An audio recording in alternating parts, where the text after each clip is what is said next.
Welcome to All In with Evan Jarvis, the poker podcast where we go all in with poker champions past, present, and future.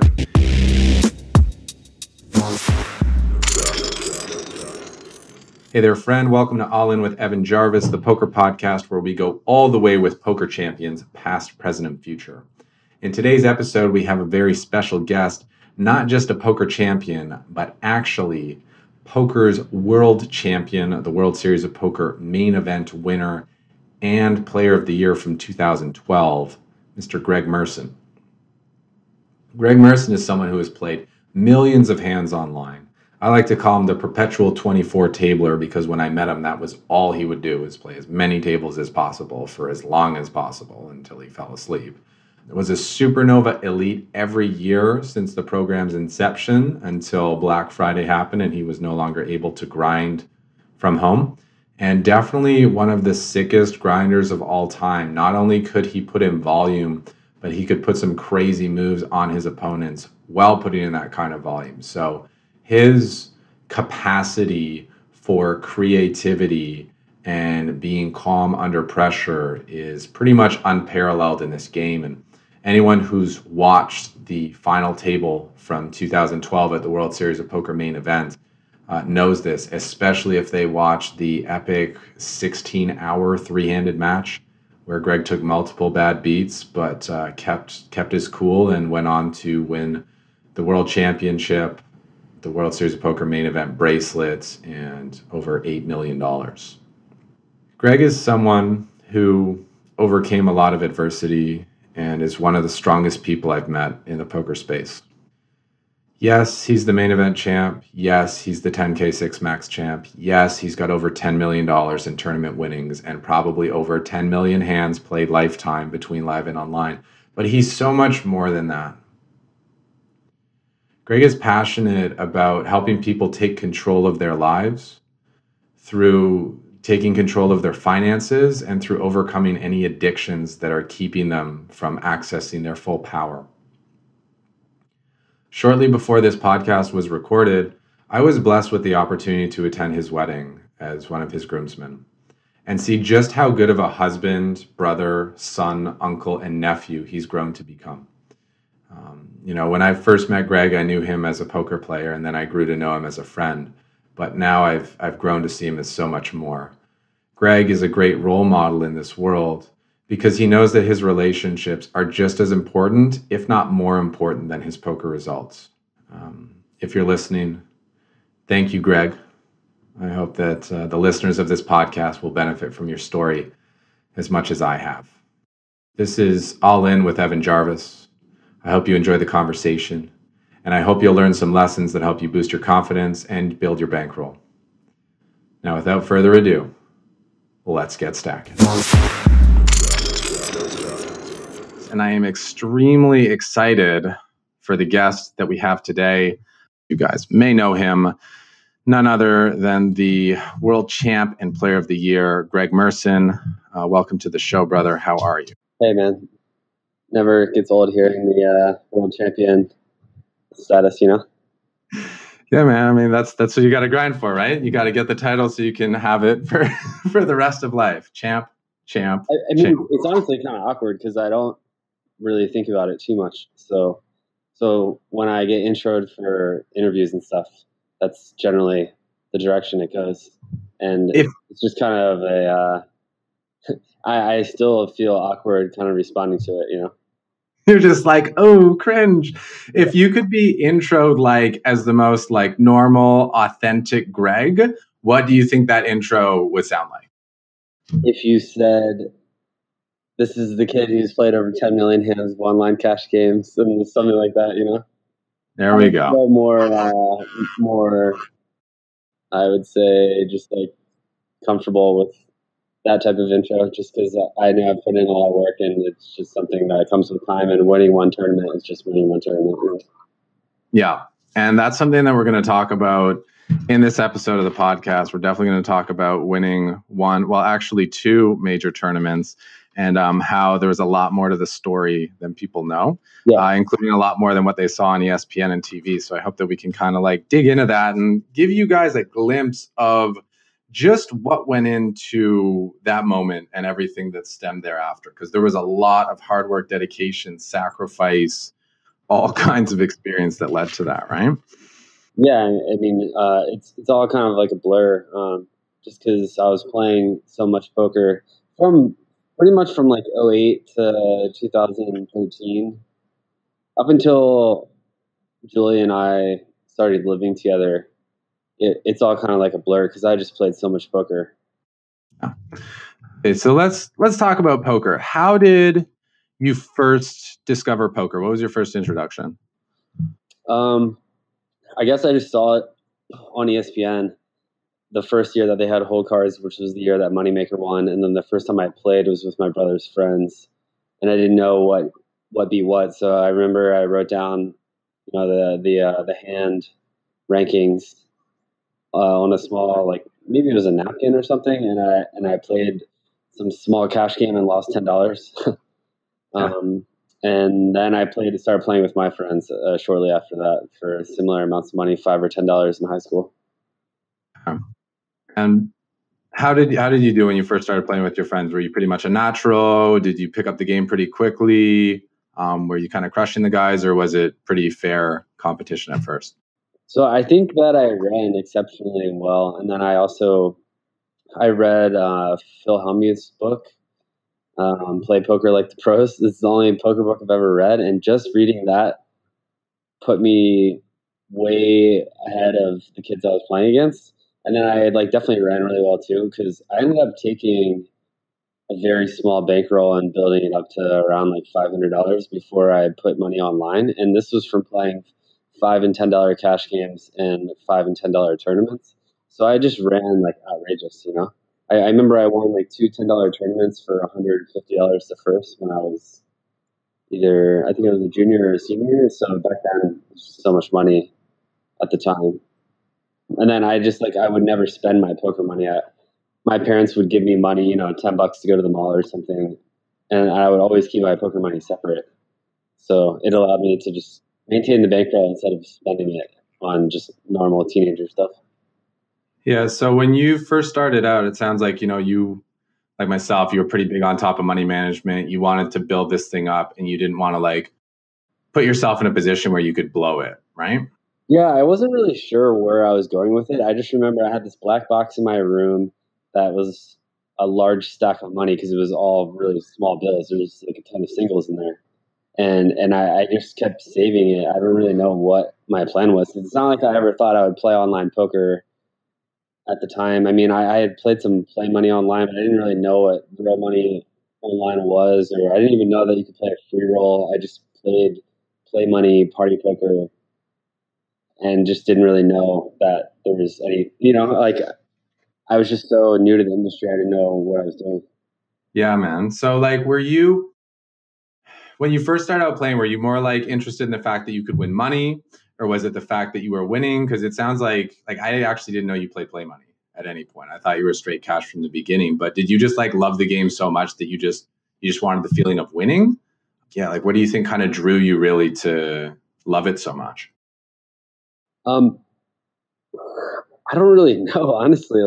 So whenever I found out that I could put money online, and I knew that I was going to get a bank account going into college, as soon as I set my bank account up, I just put 100 of that money that I'd saved up on party poker, and I started playing I think they were 5+1, or the $6 singles.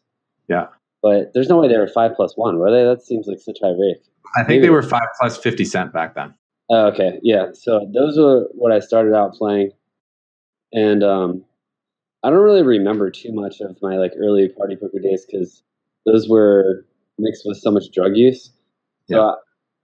I think just the combination of playing the game while using drugs too was just very, very intense high of just playing like my first real experiences with gambling, even though it was for small money. It's all relative to how much money you have and how old you are.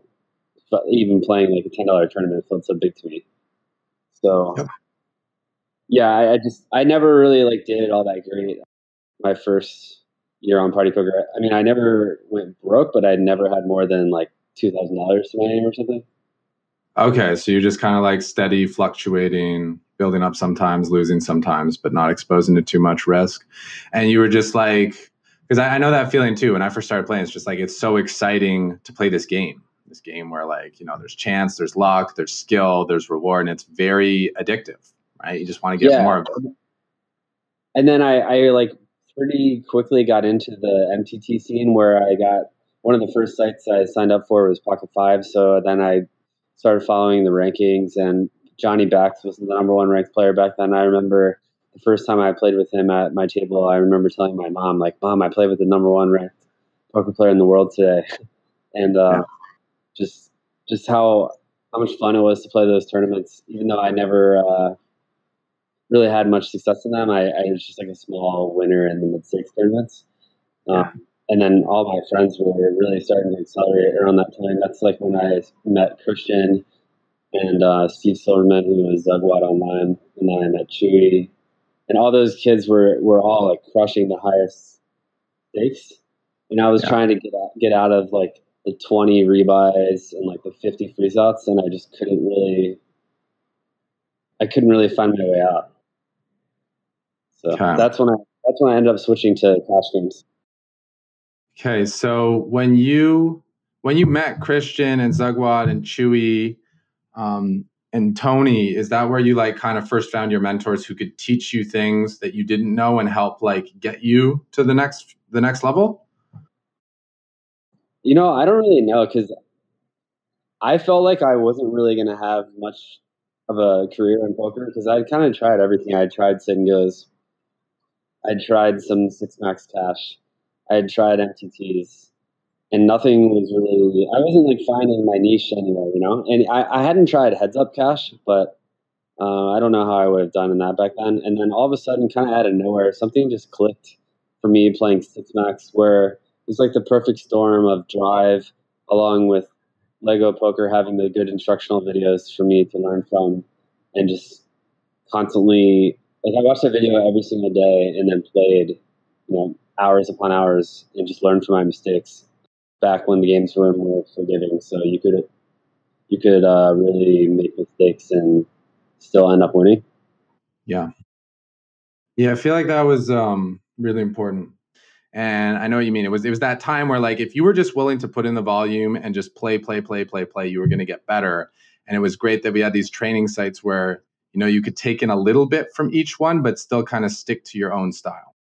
Yeah, Right. I mean, I feel like I still remember the first time I discovered that I could like two barrel light in a three bet pot and just how effective it was. And this is such a simple thing, but when I was playing 1-2 at the time, and it was just getting through so often, and then like taking that further, just similarly finding three barrel spots before most of the player pool was, and just kind of being ahead of the scene at most of the stakes I was playing until I got to the higher stakes where, obviously I just run a lot smaller. But I felt like I was figuring it out on the fly better than other people just from like playing more than them. Yeah, I feel like you were always really good at being ahead of the trends because you were both playing crazy volume. So you're kind of seeing what's happening, but you're also talking to the other people to get feedback on like kind of what they're trying, what's working for them. And it felt like, you know, you were someone who just decided, you know, I really like this. I'm going to immerse myself in it because if I immerse myself in it, I'm going to get great results. Yeah, of course. And I think there's some famous quote that's like, if we're all thinking the same, we're not thinking at all. And like, I think what's helped me in my poker career is that I definitely play like copycat styles of the players who I think are incorporating very good things. I take stuff from their game, but I'm never afraid to do something that's going to be considered dumb by these like mathematical, very inline players because I'm just like not afraid to challenge the boundaries of what is considered good because that's always changing. Yeah. And I think that if you're not using all of your options in pretty much every spot, that you're just kind of being naive. And I think that being very unpredictable in several spots gives you that full array of options to just keep your opponents on their toes and not be too predictable. So it's a little different now because people are so fundamentally sound where you can't really just like go too outside the box. I mean, there's limits to how far you can really deviate, but I'm still not afraid to just punt off a stack and look like it was the worst play ever. But, you know, now I get called 9 of the next 10 times I'm shoving in the spot where I like so infrequently have a bluff type of deal. Yeah, like you were always really good at thinking outside the box, trying new things to, you know, create the new trend. But I also feel like you talked about how like Gameflow was the thing that you really got more than other people. You felt like you knew how people were going to react to you. And if you did something that seemed silly, you're like, well, now they're going to perceive this for the future. So I can just work on that adjustment, right? Yeah, so back when 3-betting started to become a thing, I felt like I would get really good at the meta of across several tables of being able to know when the 4-bets were going to start coming and just be able to get the 3 to 5-bet with like pocket fours out of the small blind versus the button or something to that matter. And the times that I get called and I'm behind, those times stick in my opponent's head as if I'm doing that probably more than I actually am. So then, you know, they would 4-bet call pocket 9s or pocket 10s where I'm just going to have jacks plus most of the time and just over adjusting. So that's like another thing in this state, in this environment where it doesn't benefit me too much because people aren't getting in very wide pre-flop, and I felt like I was really good at the leveling more of that. Yeah. Yeah, that's back when people were like 5, 6, 7-bet. Like I mean, remember, yeah, you could get like remember the 5 slide? Yeah, I was about to say. I remember when you bust out the 5 slide. Like, Greg, how are you getting 5-bet bluffs in on 100 big blind stacks? You're just like, that's what's trending right now. Yo, I got a 5. Yeah, you'll like this. I got a 5 slide in against some reg in New Jersey last week, and I just showed because I just felt like I just showed. I never really showed, but I showed because I never 5-bet without shoving like ever, so I didn't care that I would be showing that I just had dust. I just had 9-6 suited. It was like 10, 30, 90, and I made it like 155 off of like a 500 stack. I don't know. I just knew that he had dust. I just knew. Yeah. Okay. I love it, man. You have really good reads. Talking about like knowing people have dust. Wait, so we need to let the viewers know that this is the 5 slide. This is the 5 slide. So we're inducing the 4-bet so we can just hit him with the slide 5. But we're not actually shoving. We're just sliding in that 5 piece. Can you go through the names that you had for? I forget if it was the cold 4, the cold 4. Then there's the warm 5. Warm 5, yeah. Yeah, so that's when you would just like when you put the 5th bet in cold after the cold 4. So we just called that the warm 5. Yeah. Yeah, I mean, I can't think of any. Oh, the crispy 6. Yeah. Crispy 6. The crispy 6 was 2011 on game days where you'd open the cutoff and say with like pocket 5s, the button on the 3-bet. You put in the 4-bet to induce the 5 slide, and then you hit them with the crispy 6 shove, and then they're folding. It's just so outrageous. Like people were just putting in so much money pre-flop and then folding. So, like literally for a 6-month period, the amount of times that I would get a 4-bet into 6-bet out of position and having it work was like pretty ridiculous. Yeah, there were some really wild players on there who played extremely like loose, aggressive styles. I just remember the stats being completely absurd. And I kind of wonder, when you were like, at what point did you actually start using a HUD? So I used a HUD back in the day when Poker Tracker 2 was out, but so I was playing like 6 or 9 tables back then of cash, but then I quickly went up to 24 tables, and once I got over 16 tables, the HUD just didn't really run that well because the software wasn't great, and it would just lag. And then especially once I started cascading and wasn't tiling, and then eventually switching to stacking my tables, the software wouldn't work. Even going to Poker Tracker 3, it would just lag so much, and Star software is so great. It would run so smoothly, and when I would run the HUD, it would just slow everything down. And I had to play so quickly that I ended up not using a HUD for basically all of 2009, and then pretty much most of 2010, and that's when I really climbed the stakes. So I think like I would look up people's stats. I would run the poker tracker. I just wouldn't run the HUD. So if I had anyone giving me trouble, I would, go and see exactly what their frequencies were. But it's not like I was making all my decisions based on what the HUD was saying. And I think it made me a lot better at poker, just the pure form of poker of just kind of like knowing intuitively what people are thinking and not just looking at the numbers and deciding based on that. Yeah. And I feel like that's what got you so good at the meta game is that since you don't have the stats overlaid on each player, you kind of have to pay more attention to, okay, this is how I've been playing this guy. This is how this guy's been playing me. And since you're seeing them so often on all the tables that you're playing, that really pays off because you're kind of seeing the dynamic of what's going on versus just the static, oh, this guy plays 1916.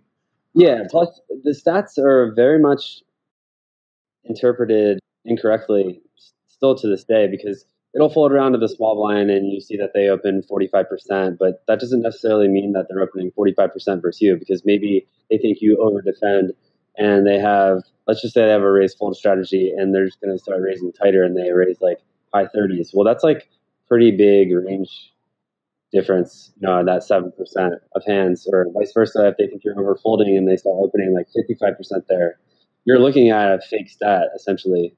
I mean, it gives you like a baseline of their strategy, but if anyone's really like paying attention and deviating their opening strategies based on where the blinds are, who's behind them, which they should be, the stats are all somewhat fake, I mean, there's a lot of people that just like don't ever deviate, but I think that's bad. But yeah, it's gonna get people into trouble or make them predictable if they never ever adjust.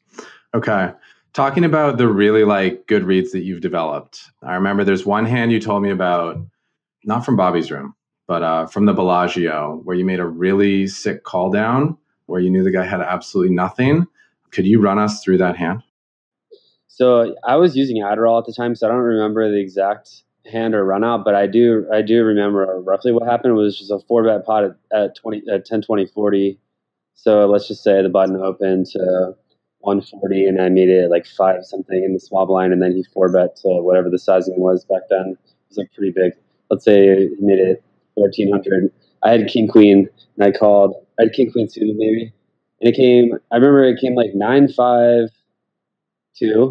rainbow, and I check called, and then the turn was a jack, and it went check, check, and then the river was an ace, and I checked, and I think he went all in for anywhere between 4 to 6K. I think it was like a slight overbet or something, and I called pretty quickly, and he just had king 6 suited. So that was like I might be messing up the sizing because I thought it was a 20K pot, but yeah, I mean that's like roughly what happened, and like I don't know, I just felt like he had nothing. Sometimes you look dumb in these spots when you call, but like, yeah, like live poker has like a ton of game flow to it. Maybe not so much now because people are more robots, but back then there was just a lot more like emotion involved in people's decisions, and I feel like you could just kind of predict their deviations before they actually happened. Yeah, and I think also in live poker, there's a lot more going on because there's all the body language that you can pick up on. There's, like you said, the emotional dynamic that you can pick up on, and there's subtle things that can't really be put down to a science, but that are clearly there. And if someone's just like done with your shit or whatever, you can be like, okay, this guy's probably going to try something soon, and like your body will be able to sense, like, yeah, this is the time when he's doing that. And I guess that's kind of what you picked up on there. Yeah, and then just like hand reading wise, there wasn't like a ton of hands that he would bet the flop, check back the turn, and shove the river with that weren't like, a set of jacks or like this. No one was shoving here with like ace 3 on the river or something. Yeah. Like people weren't really going like insanely thin like they should have been. But yeah, I mean, people were over folding back then, so it was just easy to just kind of just like take any hand and over bluff without really understanding why you were doing it because people just weren't calling enough. Mm-hmm. Mm-hmm. Just do it and it'll get the job done. Okay, so you mentioned Adderall there. I'm curious because I know a lot of people who have been extremely successful who have used different forms of like stimulants and things. And I've experimented with them myself too and been like, wow, this stuff is very effective, but man, the next day effect is brutal and like the long-term effect is brutal. But how much do you think that like mixing Adderall with your insane grinding in your like come up period led to this real prolific development of your skill set? I mean, it ended up hurting my growth like considerably, and I didn't really use Adderall that long. Like I tried it the first time I tried it online for online poker. I remember I played infinite hands. Like I think I played 17,000 hands straight. It was like outrageous. I don't think I had ever played more than 10 or 12,000 hands straight without taking a break. Yeah. And I think I played 23,000 hands, something insane. It was definitely the most hands I've ever played, and I like won like good amount of money, and I felt really like sharp and confident the whole time. But I knew right off the bat that I was enjoying the high of it way too much, and that it was a very fine line for me to ever use something like that again. And then I just started using it again like a few months later when I kind of started my relapse, and was giving myself more excuses to use more and more drugs. The whole like downward slope that every drug addict will give themselves a reason to, only do this once because it's not that big of a deal to just do it when I play, and then just do it this one time when I go out, and just keeps getting worse. Yeah. So I mean, I don't think it like I don't think it helped my development at all. Like I think it just hurt me, and I think it's really bad. I think it's a really bad thing to use and think that it's really helping you, unless you don't have an addictive personality and you can like microdose it and really like manage yourself. Then I think it could help you a lot. But then inevitably you're not going to be able to play without it, most people. So then you're just becoming like addicted to a substance. Yeah. So it sounds like you're saying it was kind of a crutch that many people use, but you yourself felt that it was a crutch that you didn't need and you could actually have developed just as quickly or even faster without it. Is that correct? Yeah. I mean, I also just think, at least for me, when my brain shuts down, I just need to stop playing, and it's okay. I mean, I'm a human being. I don't need to be a machine. And like using these other forms of stimulation to help me power through is just not really necessary. Even when the game's really good, my play falls off so much when I get tired that I just have to leave the game. And I remember when I was in Macau, I was playing in this really, really sick game, and one of the better regulars at the time out there quit this sick game. Like I think we were playing 120, 240 US, so like good sized game, and he just like leaves the game, and I just like couldn't believe that he was leaving. And then I remember asking him about it the next day, and he was like, "Oh, I just don't play well when I get really tired." And I was thinking, like, man, how rich are you? Like, you're gonna leave this game and this massive fish is sitting with like 150K US. And then the following week, I literally was like 16 hours into a session and made a 100K call that was like awful, and ended up torching like a decent winning session to being like a big loser in the game. And that was like my hard lesson of, when you're tired and you can't think anymore, you don't need to just jam more caffeine down your throat or look to take Adderall or some other type of stimulant to help you. And it's okay to just call it a day. Yeah. Yeah. I mean, some people can really push through it and it won't affect them, but I know for me, my brain just has like a short fuse if I start putting in those stimulants when I'm like deep into a session, and it just doesn't work for me. Yeah, and it's also like bad programming for the body to be like, oh, when I'm tired, I just go to this. Because then next time you're tired, you're going to go to that. And like, even if it's a okay short-term strategy, in the long run, it's a brutal strategy. Yeah, the problem I have with it these days is that if I start feeling like that, I generally will just overhydrate and drink a ton of water in case there's any slight dehydration affecting how tired I am. And then once that is not an issue, then I'll use some type of fruit, natural sugar to help like give me that mini boost. But it doesn't really do all that much for you when you're playing live, because you can't just start overhydrating and then have to go to the bathroom like infinite, Yeah. It's easier to do that online when you can just run to the bathroom, but live, like if you're in a good game, you're never leaving the table. So Yeah. And I think the lesson there from like the more mature player that you watched and now the more mature player it sounds like you've become is like, even if you have a great game, it's okay to leave because there's going to be another great game. And even in a great game, you not playing your best is maybe not even as profitable as you being like by far your best in a pretty good game. It's almost like a scarcity mindset that I had as well. I'm like, oh my God, I can't quit the session until all the fish are bust. And it's like, why? They'll be back tomorrow. Other ones will be there to replace them. And like, there's plenty of future to play this game. It's not like this is the last session there'll ever be. Of course. Yeah. I mean, the only times I like really, really push myself like that is if one, I feel like I'm in for the challenge, or two, if there is just such a lack of pros in the game that as long as I'm willing to just sit there, as long as I'm in a good mindset, Yeah. and I don't feel that short fuse, I'll trust myself to really power through until more pros start showing up, and then I'll just instantly quit. But there's definitely times that I'm trying to like push my stamina as much as I can. You just need to be honest with yourself. I mean, that's just like the biggest thing when you're playing poker for a living in general. You need to constantly be honest with yourself about how well you're playing, how good is this game, just stuff like that. Yeah. Is there like an inner monologue or a sentence that starts coming to mind when you know it's time to stop? Like, what's the kind of self-talk that starts picking up?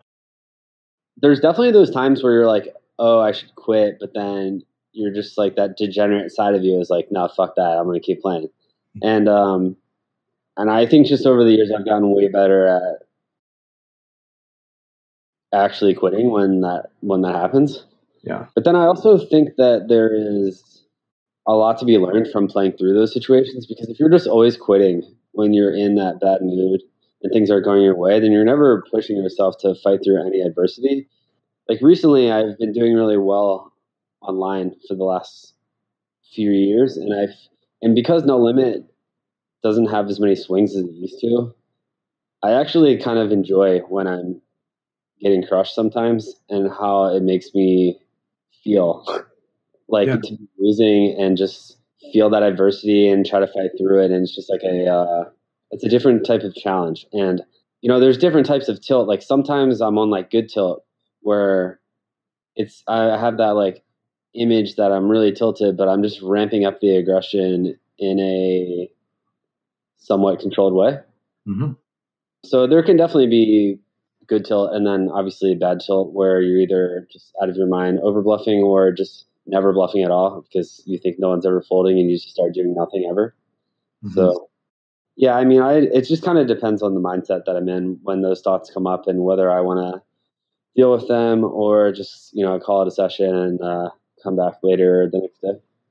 Yeah, I remember when we lived together in 2012 that you would play through anything. There would be days when I would wake up late.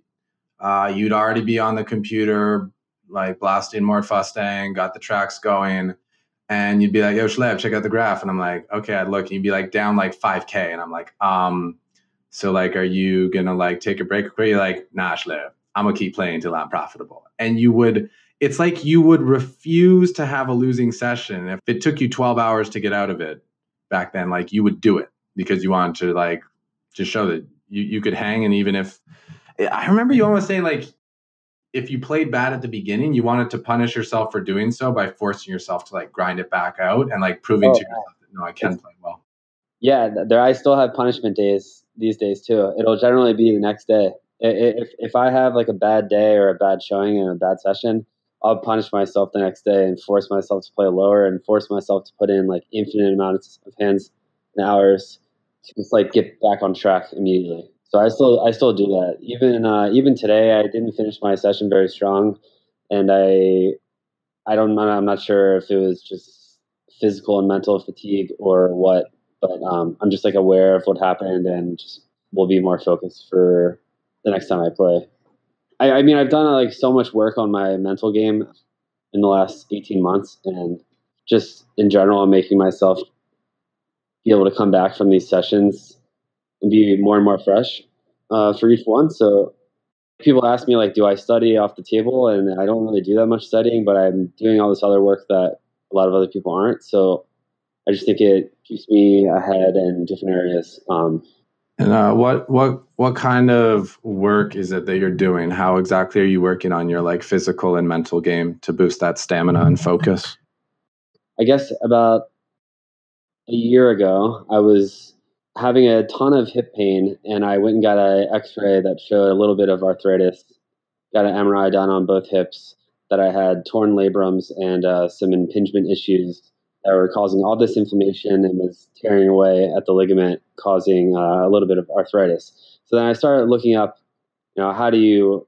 I know that you can't reverse arthritis, but like, how do you deal with the discomfort of arthritis? And like, pretty much everywhere you read is fighting inflammation through your diet is the best way to do that. So I had already been into some of the nutritional side of poker, I guess you could say, but nothing like too crazy. I just ate pretty light when I played, tried to eat reasonably well, tried to eat a salad every day for lunch to just like put my best foot forward to get the micronutrients in to play better, even if it's only like 2%, like whatever, I'll take it. And then it just changed. It changed my life a bunch, like having this problem. And then I just had surgery 2 months ago. Now I'm feeling much better in that discomfort area. But like, I'm like glad that I had the issue because it made me really look into nutrition that much more. Like my poker results this year have been better than they've ever been. And I don't feel like I'm like infinitely better than the competition. I just feel like I'm able to do other things that people aren't doing, to take it like a lot more seriously than them. Mm-hmm. And I think you have consistency, which is very important. You have the ability to play like your best game most of the time, and you're not too emotionally affected by things most of the time. I mean, I hate losing. Yeah. So my two big attributes are that, well, my availability is my best attribute as a player, that I'm able to play essentially every day, close to every day, and like bring it almost every day. Like obviously I'm not as fresh as I would be as if I took 2 days off, then I'm like really sharp the next time I play. But I'm able to bring it at a relatively high level of play every single day. And I think there's something to be said for just being available and just putting in the hours. You're just gonna like do well. Mm-hmm. And then I just hate to lose too, so I just don't put myself in bad spots to lose. Mm-hmm. And that just, I think, has come with maturity through gambling for a living for so long now, that like I just don't really care about like the ego side of the game, and I just want to make the most that I can. Cool. Was there a point earlier in your career where you did care about the ego stuff? Like when you first went to like play in Bobby's room, I think it was back in 2010 or 2011, where you were going after the high stakes, you're really chasing it. Was that still trying to get the best spots with the money, or was there some ego stuff going on back then? I mean, it was definitely both, because like I think the edges back then were obviously like way bigger, and there was more recreational players, and then there was much more separation amongst the pros. So you could find really high stakes games all over the world that were like very tempting to play. So it definitely was some ego, but I genuinely thought that I was much better than the competition in pretty much every lineup. And then as that started changing, it became less tempting to want to play those battle games, because that would mean that you're playing high stakes at an infrequent amount of hours per year, and then the game's not very good anyways. So like, it's not as tempting to want to play bigger than normal in a bad game as it was back then, where like you could play big all the time. So if you lost 30K in the session, it just didn't really matter, because you'd have plenty of opportunities to make that back. Whereas now, you're playing 10-20 the next day, and it's going to take a while to make that money back.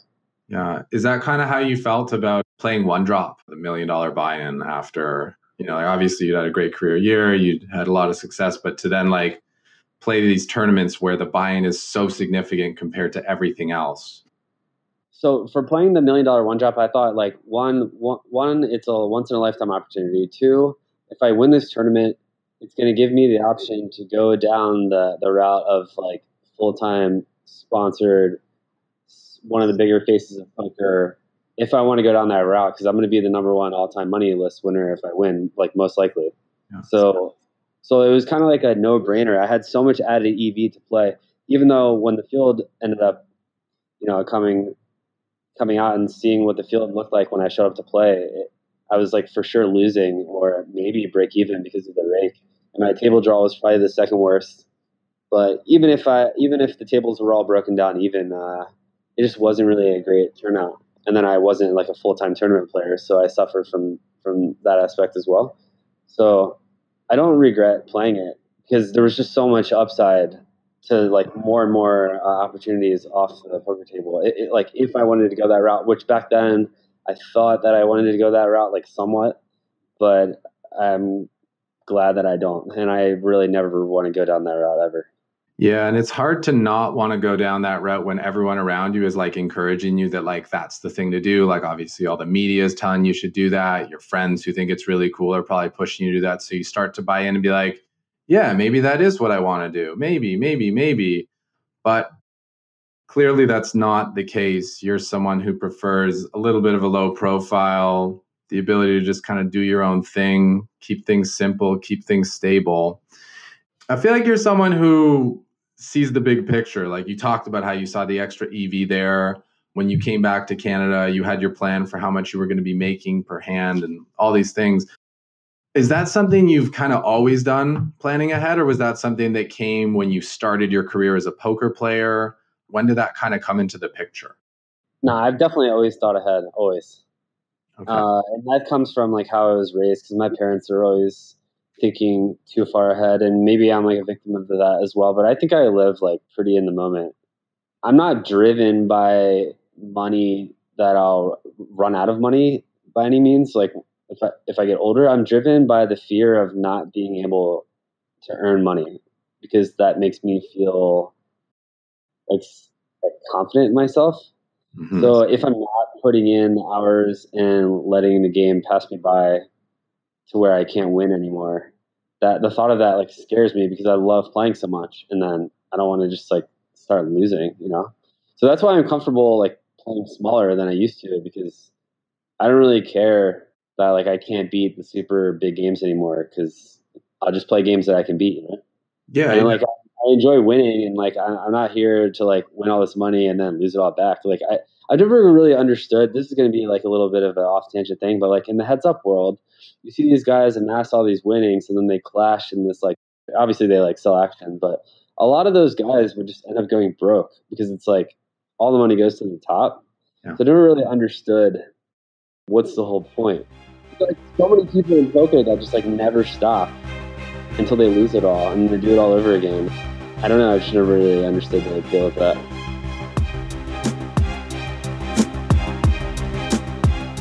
All In is brought to you by Gripsed Poker Training, where we teach you how to get stacking. Visit www.grips.com to find out more about our holistic approach, which will help you transform your game and transform your life. And if you're interested in playing online poker, visit www.grips.com/free and receive a free training bundle valued at over $200 when you create a new account at one of our partner sites. That's available at www.gripsed.com/free. If you can, try to go back to summer of 2011 when you were the one doing the battling, because there was a period where you did some battling and eventually like, fuck this, like I'm playing 6 max cash, that's my sweet spot.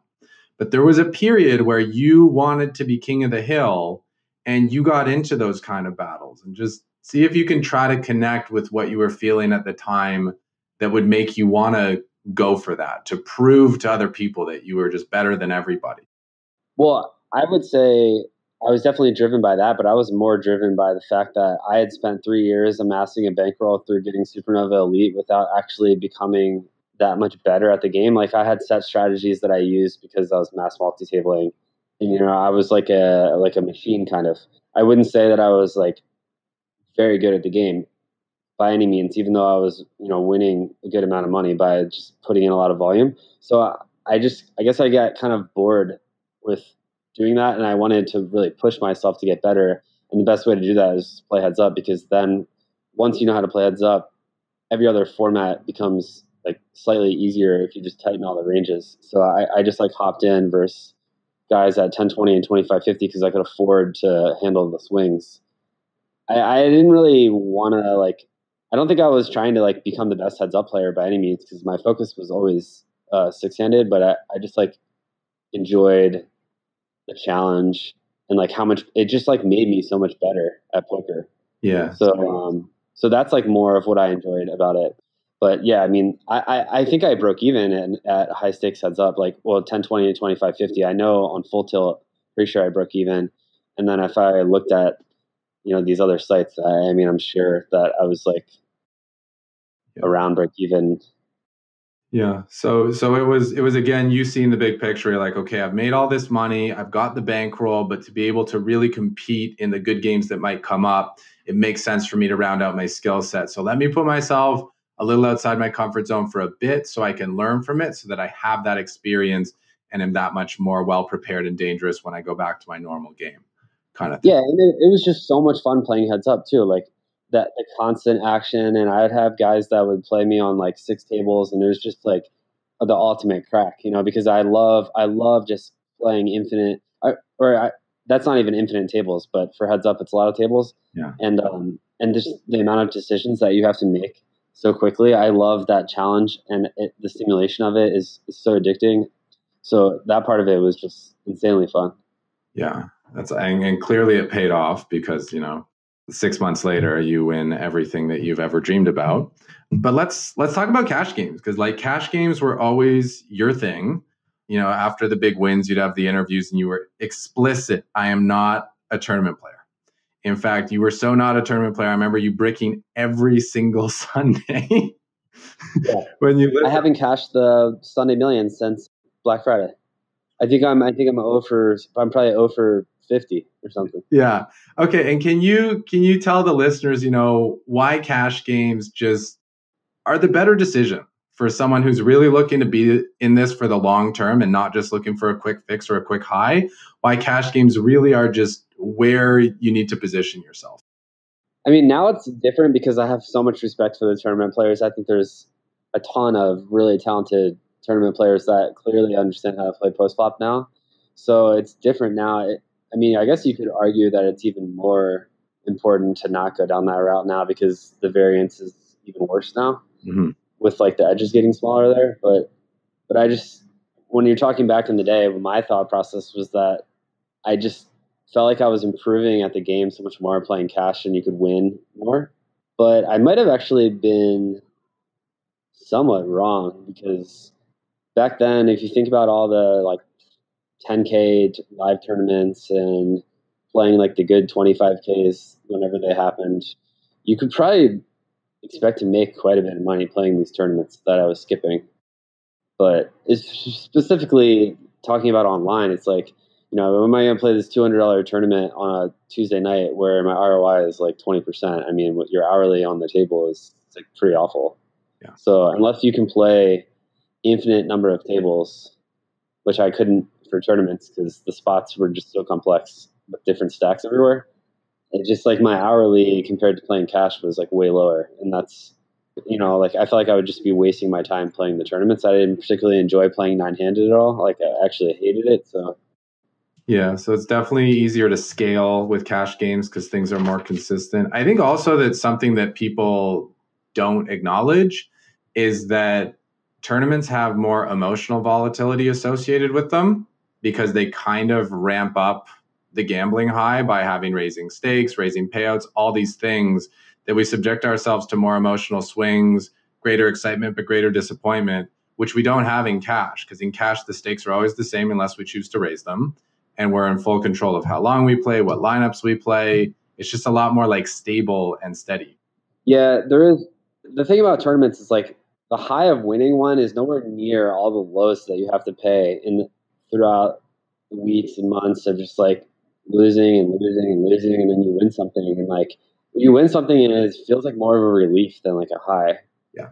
And then you just go back to losing again. And I I felt like it was such an unhealthy way for me to live my life because I mean, I did play the tournaments back in the day, like I went through that for 18 months where like I wasn't a good tournament player. So that didn't help either. And I still don't think I'm like anything special in tournaments. Like I felt like I struck when the iron was hot. The game was in a state that was very favorable to my skill set and I ran exceptionally hot. And then all the solvers came out and then all the math stuff became way more important for the tournament scene. Mm-hmm. So that's why you don't see me playing like the big stuff anymore, because if you're not like in the lab, I mean, you're just giving up so much EV. But I guess on the bright side is that all these like main event type tournaments for the foreseeable future are like an exploit player's dream, because there's just so many random people at every table that like if you're trying to play these preset lines and decisions and ranges, you're giving up so much. Yeah. So I just always just preferred the grind of cash, and a lot of tournament players can't even fathom that because they just think cash is so boring, and like I think tournaments are boring. Right. You know? Yeah, dude, I totally know, because I know when I played cash, it was stable, it was steady, my life was very much in control. And then after you won the main and I got the payout from that, I'm like, okay, I don't really need the money anymore, so cash isn't appealing. So what do I want from poker? Oh, I want excitement. All right, I'll start playing tournaments.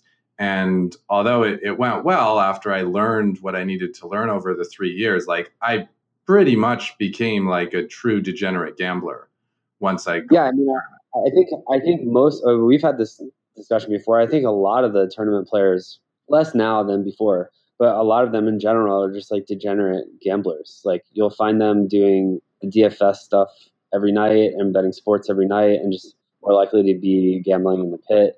Just stuff like they just have other tendencies that are like degenerate gamblers way more than you would find in like a grinding cash game player who's like always looking for every edge and never looking to like put up any money bad, Yeah. Just like I know of really sick cash game players that are unwilling to play the main event because they just don't feel like dealing with the variance of losing $10,000. And I'm just like, guys that play 10-20 live that easily are winning like 100% ROI in the main event that just like won't play. And it's like crazy to me, but I mean, I guess I understand to some degree, but like you really need in poker, especially in your 20s and 30s, I think that you need to give yourself multiple chances a year to scale your net worth, because having that big score and first of all, taking the shots, like if you're a cash game player or even if you play tournaments, like taking the occasional shot breaks up the monotony of grinding. So it like keeps your job like fun, and like if you're putting in all the work, like you kind of deserve to take these shots. It's a good way to get better. And then two, having that big score and being able to invest that money into the compound interest machine that is compound interest, it is like so pivotal to like grow long-term sustainable wealth. Whereas if you're never taking those shots and just grinding out, let's say $100,000 a year, it's really hard for you to like accumulate like a big net worth after your taxes and expenses. You're just like constantly on the grind. You're just always going to have to grind. Yeah. Yeah. But the thing is, the people that take shots, then they win $500K or $1 million, and then they're just like addicted to trying to like chase that rush again, and then they just end up playing tournaments all the time. Now they're missing out on like the big picture of where their highest hourly is, and they're kind of like leaking the money back in a sense. Yep. Yeah, I mean, I never even played tournaments after that summer. I mean, I started playing more because I felt like at the time you needed to be able to do both to maximize your EV as a no limit player, and like a lot of the bigger events around the world were like pretty soft. So I had the role to play them now, and I didn't have to sell pieces, so it made sense for me. Like I never really understood why it made sense for someone to play a 25K and take like 10% of themselves when they could just go play a 2,500 and have all of themselves, and it's just like way softer. Mm-hmm. You know what I mean? I think that one's usually ego driven, because they can say it's a great spot and it's like, no, you probably want your name to say high roller champion. And like, yeah, then you can like start selling at markup. And I understand like the added EV of doing well in those things, but really like there's no way it's better from just like a straight EV standpoint of where you're putting your money. Yeah. That's like why I don't play the one drop anymore, because like one drop's re-entry, so then I'm gonna have to sell more to account for the times I have to re-enter. And then now I have less of myself, and my ROI is not that high in the first place. And then like I'm just risking a lot of money for like a small edge, and I just don't really have much interest. Yeah. I think it's important for people to recognize who are playing tournaments, right? That feeling, that crazy rush that comes is from your body putting out all the adrenaline it needs because it thinks it's in this crazy life or death situation. Because if you get that first place prize, it could totally change your life. So everything's survival is kicked in. And that's why like we're really high, because we're really turned on, we're really excited, we're dialed in, we're focused. But the thing we're going for is not the high. We're going for the reward that we get if we're able to seal the deal and close it. And then it's like, don't go chase that feeling again. Recognize that feeling was a survival thing to get you through an extremely challenging situation. And now that you're through it, enjoy the rewards. Yeah. And I mean, it just depends on like what you're looking for in the industry. Like, you know, Tony Gregg doesn't have to grind cash. You know, he's like very well off. And if he likes playing tournaments, and obviously it's not the best use of his time from like an EV standpoint because he can just crush cash games. Like I completely understand because he just wants to like enjoy his time playing poker, and he likes playing tournaments, and he likes going deep in tournaments. And like I understand that. That's just not how I am. That's like not how I'm wired. But I completely understand someone in his shoes, or let's say maybe like Dan Smith, who probably has a ton of money and like likely doesn't play that much cash and will play these like low ROI 25Ks because he just like wants to get in there and gamble big and like play against the best players. And sure, that's fine, you know. It just kind of like depends on what you're looking for, like what you want money for, and what is a comfortable amount for you to feel like you don't have to grind all the time, because everyone's number is different and everyone's comfort of living is different for everyone too. Yeah. So let's talk a little bit about that, because I know that you had very specific goals for how much you wanted to make with your cash games, how much you're grinding, how many hands you have to put in if you're making 5 cents a hand to make however many thousands of dollars. Did you have a goal with money, a number that you're like, okay, if I get to this, then I can live the way I want to live? Not really, because so much of it is like out of your control. Because I set goals 3 years ago. I started keeping track of all my assets every month. Just instead of doing it in my head, I just started a spreadsheet of keeping track of all my assets, just like holding myself accountable for where everything is. And just, it gives you like a bird's eye view of where everything is, and you just can like readjust your strategy easily and not be like too weighted towards certain things.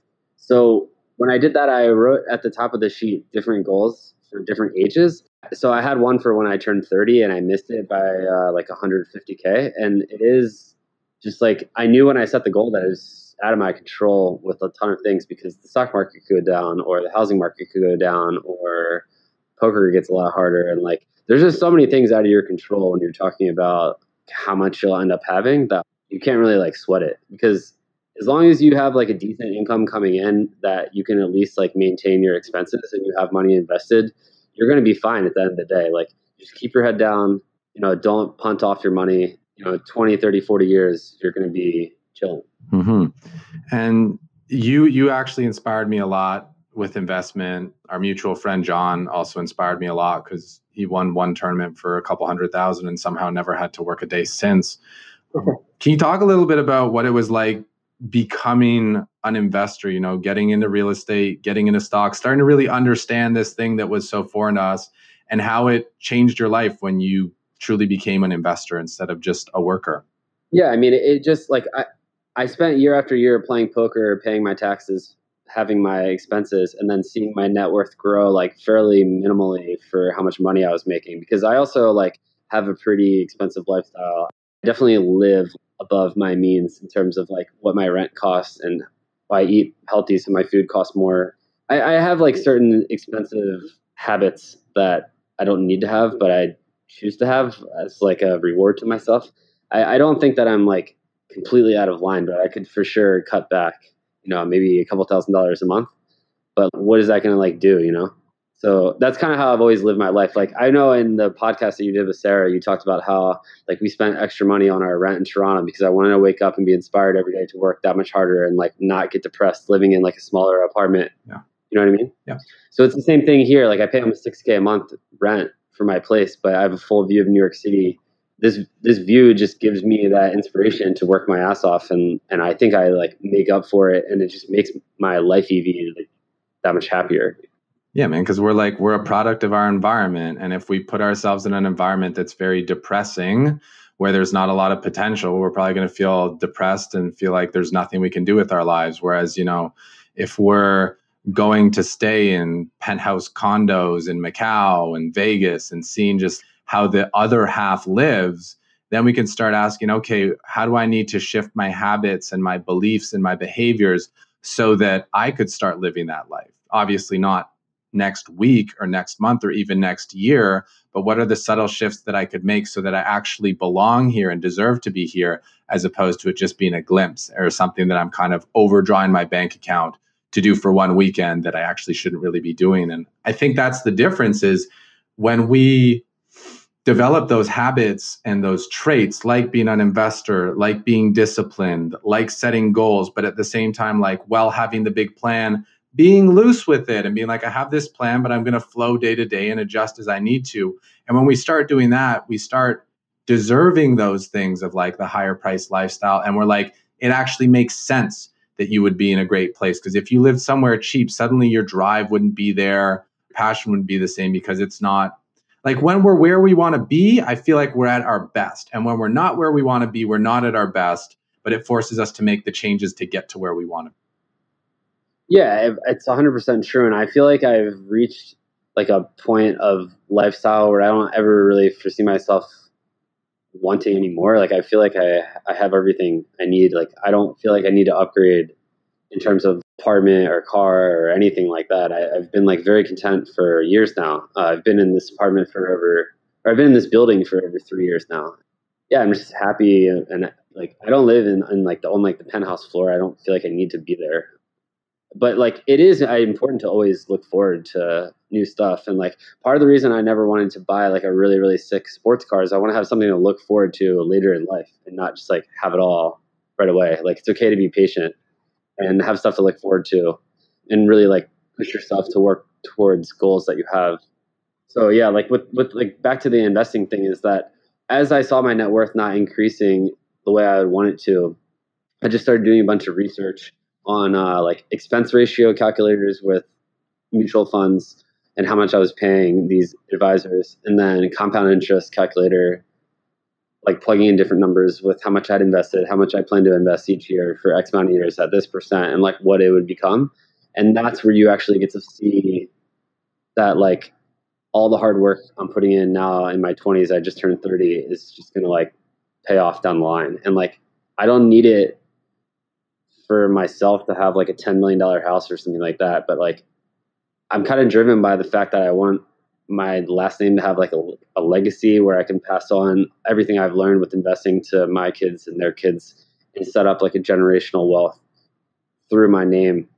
And that I would be the one that kind of started that. Like my parents have done very well, but like they still use advisors and stuff. And like, I wish they didn't, but I don't blame them. They've been doing that their whole lives. I just like this philosophy is very basic, and it's honestly very sad that people are so uneducated about it, including myself. You know, I didn't know this until I was 27 years old, and how simple it is to invest on your own, and people are just so like scared and clueless. That whole industry is really just like robbing people left and right. Mm-hmm. So I'm like really passionate about trying to like spread that word. Almost every single one of my friends, even people that I meet through Julie, like her friend's boyfriend, like we'll start talking about stuff like that. I could just get really like passionate about trying to pass on the word of like, oh, you can do it yourself, and here's what you should read, or it's like very simple. Yeah, I feel like it's like so many things in life where if you're willing to educate yourself, you can cut out the middleman. You can start doing things your own. And the problem is this financial literature. It's made to be so intimidating, right? Almost to keep people out, same as like legal literature and whatnot. But then you just get one guy who's going to break it down, like a Tony Robbins or like a Robert Kiyosaki. It's like, here are the main things you need to follow. All that other fancy stuff, don't worry about it. It's just jargon to confuse you, and it's actually high risk stuff. But if you do these simple things, balance your portfolio, invest consistently, never dry out, be patient, good things are going to happen, right?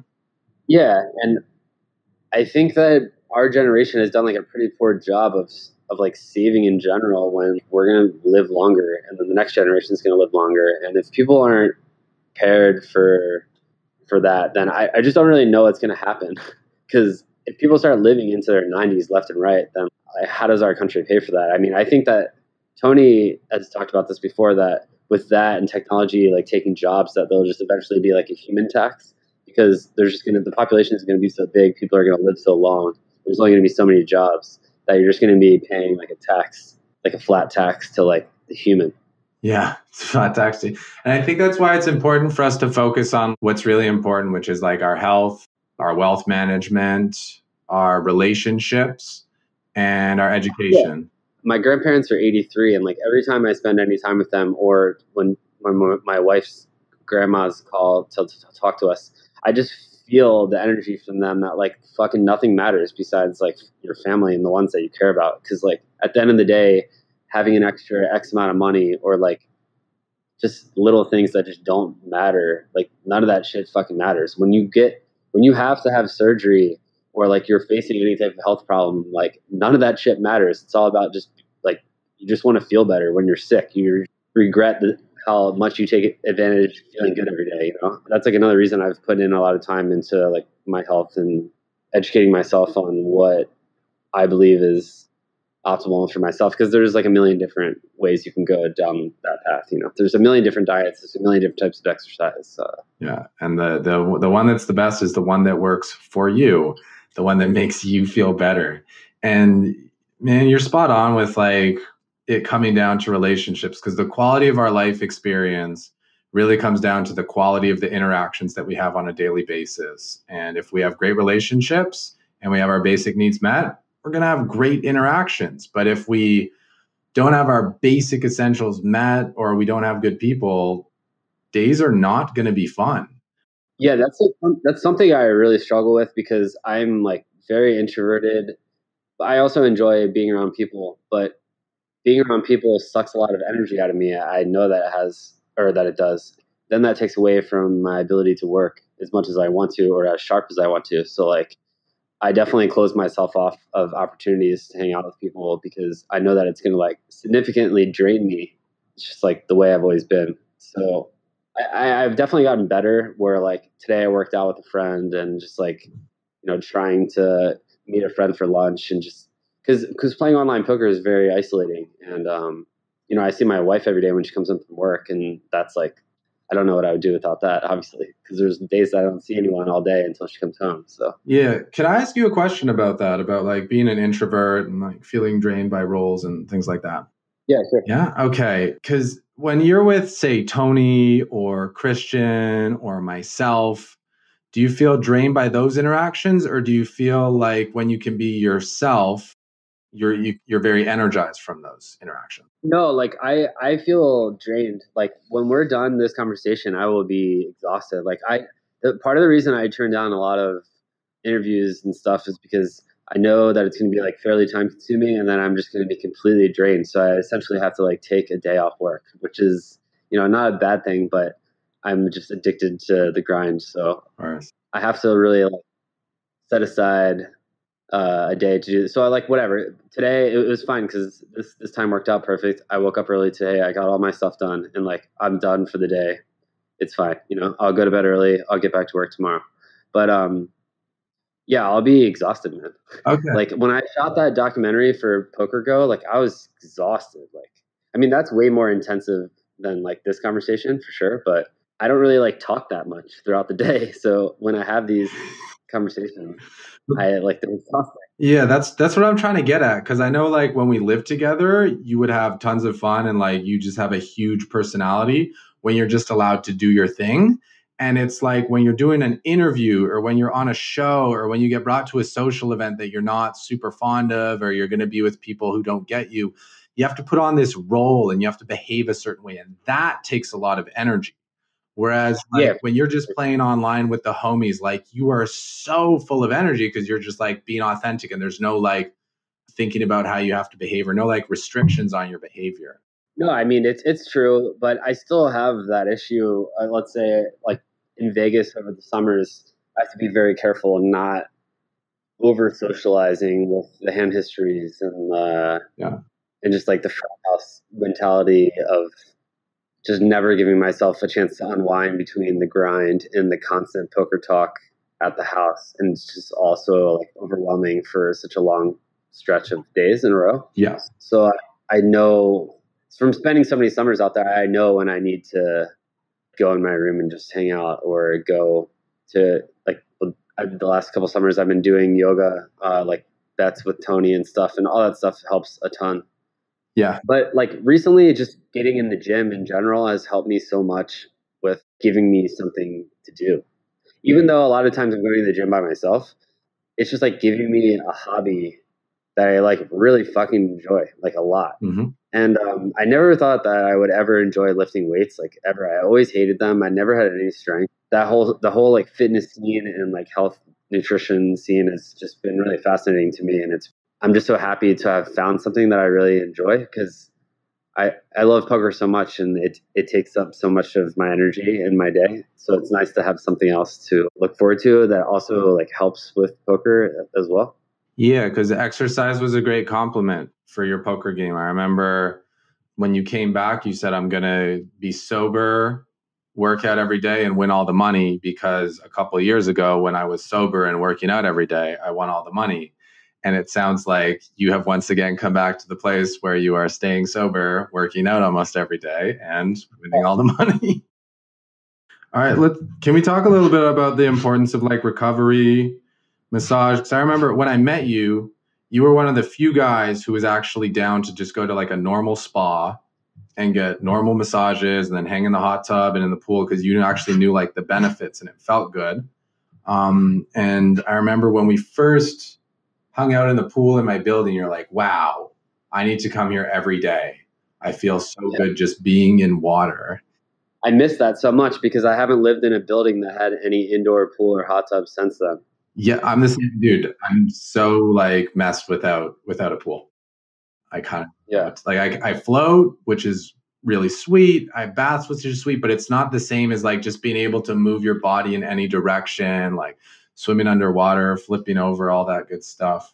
Yeah, that was my kind of first introduction to meditation besides yoga, because I started yoga around the same time. But like when we would go down to the hot tub, whether you were there or not, it would be kind of like a meditative experience for me to just like reflect on my day and kind of just like put my head underwater and be in my own world, like away from the computer, away from the cell phone, just like completely unwinding.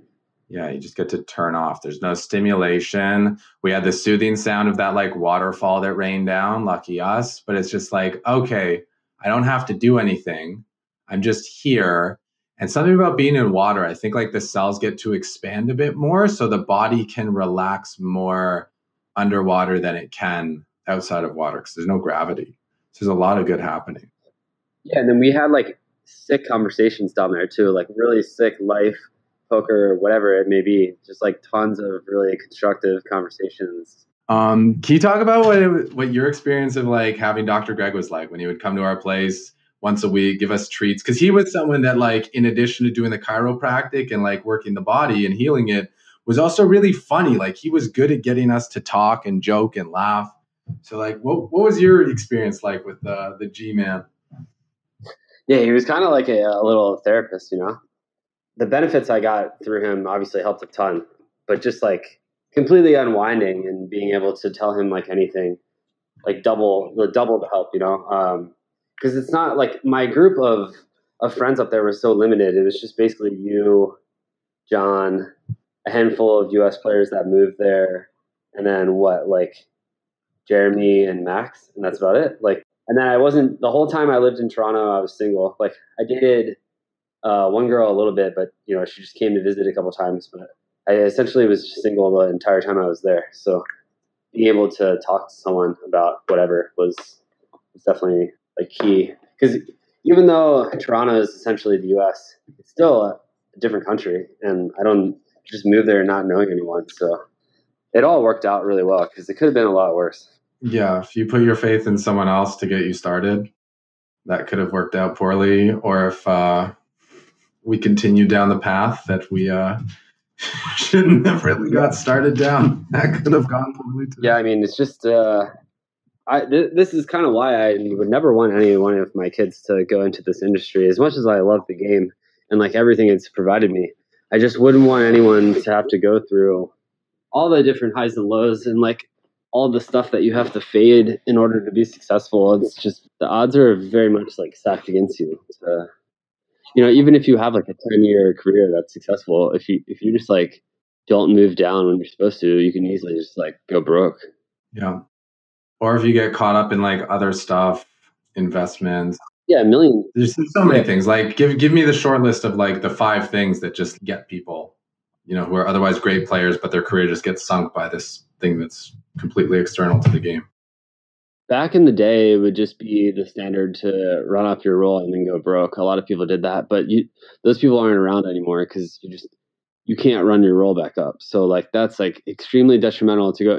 It's extremely detrimental to go broke now because it's way harder to rebuild the money. So that's why there isn't as much action higher because people are unwilling to take high variant, low edge spots when like the risk of ruin is just like not worth the reward. So for 5 things now, I mean, definitely, sports betting is very common. Gambling in the pit is very common. Partying is very common. I actually think this whole like craze with cryptocurrency is going to end up like hurting a lot of people because people have done very well, and I think they'll continue to do well. And I think long term, it's like a great investment. Mm-hmm. But as soon as all this big money is coming in, where you have the hedge funds in there with the high frequency trading and all the like big time sharp money comes in, these little like solo jobs of guys thinking that they can just read the news and like beat it for a lot is like long gone in my opinion. And I think if they don't get out, that they're gonna lose like quite a bit of money. They're just risking way too much of their net worth. They have like 50% in cryptocurrency when like it's swinging 10-20% every day, which is just insane. Yeah. So that's like the new craze right now where I think people are like way too leveraged in one position that swings way insane amount. But I'm not like anti-crypto. I think crypto is awesome. You gotta have a little crypto. Just something reasonable, like 5-10%. Nothing crazy. For sure. Yeah. People already had too much in it and then it's gone on this insane run. So now they're like really leveraged in a like super volatile position. So it's an interesting time right now. Yeah, and that's when it'd be like a good time to just like sell off and rebalance the portfolio a little bit, right? Yeah, so I mean, a lot of the poker players are very sharp, but they're also like, some of them are obviously degens and like they're just never going to get out and then they're going to like chase what their peak was and they're going to like try to trade altcoins to beat Bitcoin and like, I don't know. I mean, it could all get very sticky once it becomes a market where everything isn't just always going up all the time. I mean, literally every coin is just going up all the time, and it's just like not the way markets work. It's not going to be like that forever. So when you're playing a zero-sum game, everyone doesn't just win all the time like it's happening right now. Yeah, somewhere someone has to be losing. Okay, I want to take us back to what it was like when you first moved into Tony's house, because that was like a really cool experience. I think it's one that you grew a lot from, that could really inspire other people who, want to really work on their skill set. And can you talk about what it was like to find this group, what was different about it, and how you changed as a person from being with them? Yeah, I mean, it really was the perfect storm for me because I met them, Tony Gregg, John Moore, and Christian. I met all of them right around the time that I was like getting clean for the first time in my life. So, and all of them are like really straight edge.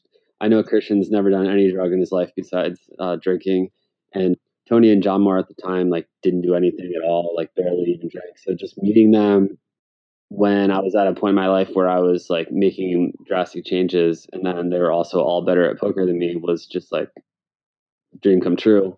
And then living in that house where like I was a 1-2 grinder, Tony played 2-4 and 3-6, and then John Moore played 5-10, and then all 3 of us were like one of the bigger winners for our limits for that year. And then you had Christian playing tournaments, so it was like everyone kind of had their own, like corner of the poker scene where we could all like help each other, but not feel like we were necessarily like competing with each other. Like, yeah. I mean, there's definitely a competition, but I don't know. Like, I never felt like like I knew that I was like 4th out of 4 in the house, and like I was okay with that. Like they were pushing me to get better, but there was no like jealousy by any means. Like I saw how good they were and how hard they worked, and like it just inspired me. Okay, so would you say you got a lot of work ethic from being around those guys?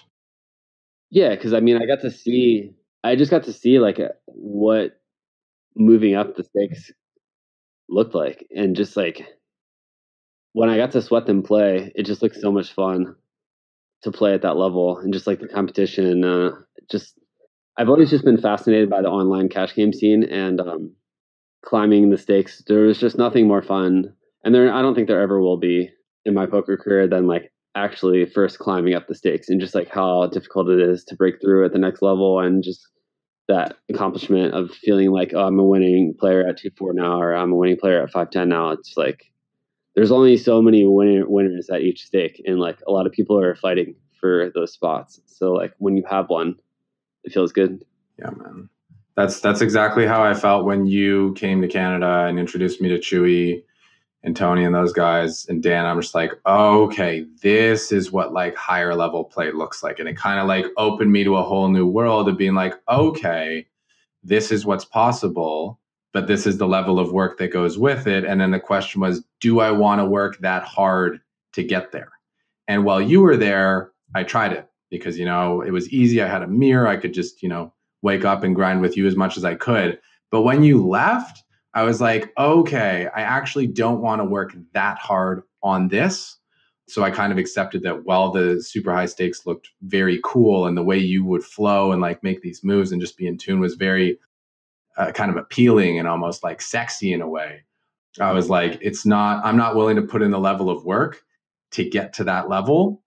Because I also saw the sacrifice that came with it, like I know you thought family was important so much so that for Thanksgiving you still got on Skype so you could be there for the call, but you had to be away from your friends, you had to be away from your family, and there was a lot of sacrifice you had to put in to develop your skill set. Yeah, I mean, I talked about this in the Poker Go interview a bit. They like showed some of it. Just like if you want to be really good at something, you're just naturally not going to be balanced. Yeah. Because it's hard to really be super elite in any industry and have like a balanced life with like all this time from friends and family. And because if you're not maxing the amount of hours per day to like perfect something, someone else is, and it's just the way it is. So that's kind of like the way I lived my life for a long time, and to some degree I still do now. But in the last few years, my strategy with poker has changed quite a bit, because I always knew that I wasn't, a big like math study guy, and like I would review some hands and look through poker tracker stats and stuff like that. But we talked about it earlier that I just play so much based on feel and experience. So like when the game really shifted to be very much like theory and math based, mm-hmm. I knew that I wasn't going to be willing to put in all those hours off the table, like running the simulations and crunching the numbers and like really studying the spots, which takes like so many hours off the table. It just like didn't really interest me. Like, yeah, it could make me more money, but like, I mean, I just don't like doing it really. So like I've gotten into it a little bit lately, and I've actually been enjoying it, but I would rather just be playing poker or doing something else. So like I'm doing it as a means to survive, but I don't particularly care for all this off the table nonsense. Yeah, that's what I felt too. And it became like, okay, you got to learn how to use all these softwares. I'm like, I'd learned Poker Tracker very well, and that had got me far enough. And I'm like, I don't think I want to learn another thing. What are my strengths that I can play to?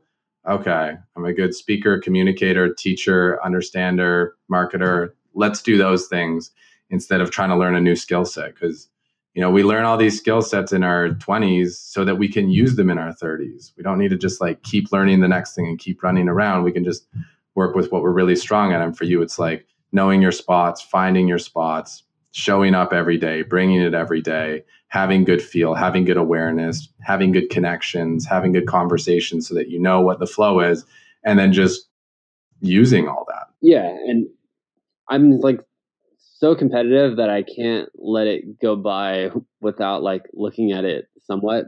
You know what I mean? Yeah.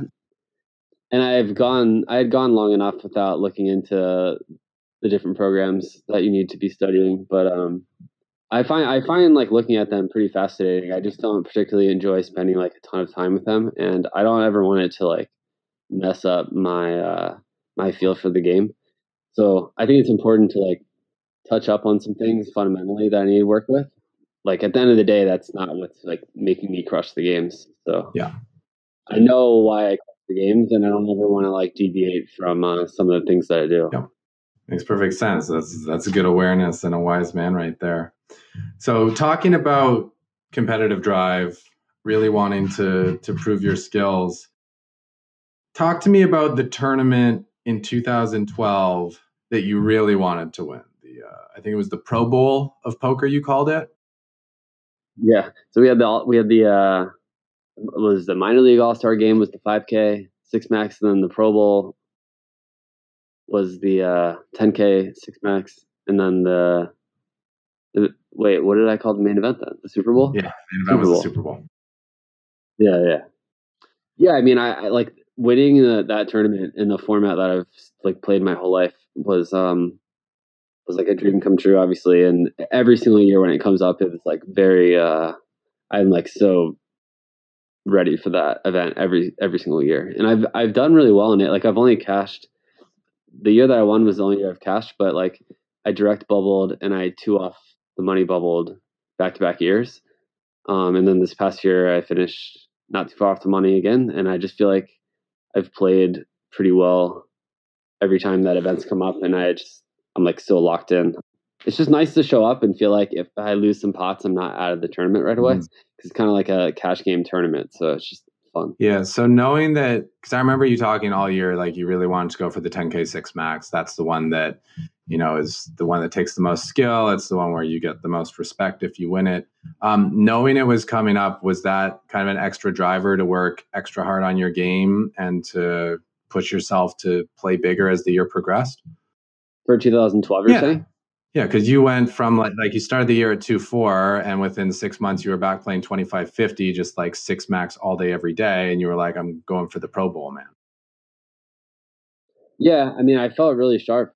I really missed those days where like you could just get in the streets and like whoever could figure it out the best would do the best.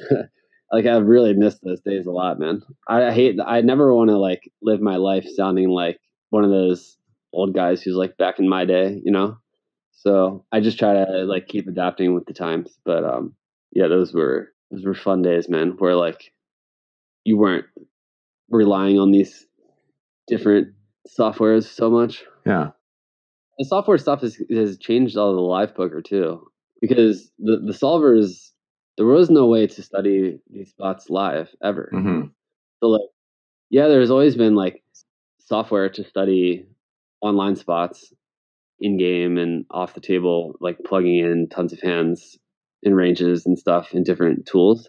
But like studying live spots was like kind of hard to do. I'm sure there was like some software that you could use, but nowhere near like the level of what solvers are doing. So like it's changing every part of the game. Like those 10, 20 live players, how could they like review a hand versus a guy? Like I don't see how they could really find much help out there before the solvers became a thing. Yeah, you just ask your buddies what they think and try to get 5, 6 perspectives on the situation, and then that's kind of all you can do. The spot.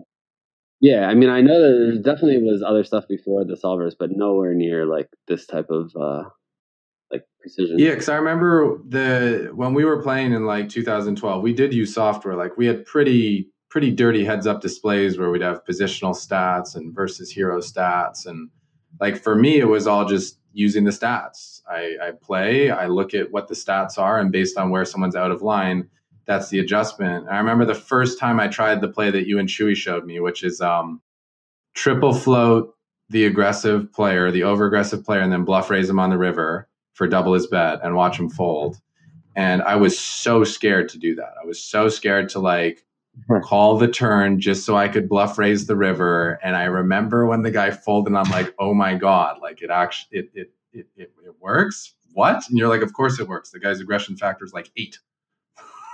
But yeah, I miss those days once again, because once someone bets 3 times and they're high enough up in their range, and you give them like an amazing price, they literally just call every time. So you like can never do that anymore. Yeah. So that you can't really run. Like I used to be so good at running in these like outrageous bluffs, and you just really can't do that. It's so detrimental to your win rate when you punt off, and people aren't really doing it back to you.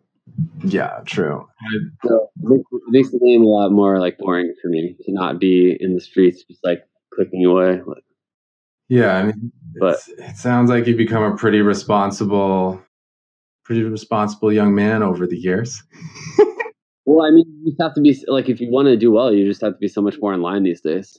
But it actually kind of makes me think. Like, there was some final table I was watching on TV last night where like everyone just plays so tight. Like, I don't see why you can't just get in there and just three of the shit out of everyone, because like everyone's so concerned with ICM at these final tables, and like, you know, this guy opened ace 10 suited and got three bet by the button and just instantly snap folds, and like, yeah, the button had ace king, but like, I mean, I'm just seeing like really tight play in these ICM spots, and like, why can't you just like really shit on these people right now? Yeah, they're just folding so much, like, so that's kind of like what I hate about the reentries is like, part of what I love about tournament poker is like I can run those absurd bluffs in tournaments because you can't just buy back in, like you're out, you know, especially on like day 2 or something. But now like everything's reentry and you can just buy back in. It's kind of like a tournament cash game in a way. Like day 1 is just, you know, they can just call and buy back in. I just don't really like that. that. It's not quite as pure as it used to be when everything was a freeze out and there was the whole thing about like tournaments are different because there's a thing called tournament life and you only get one. Yeah.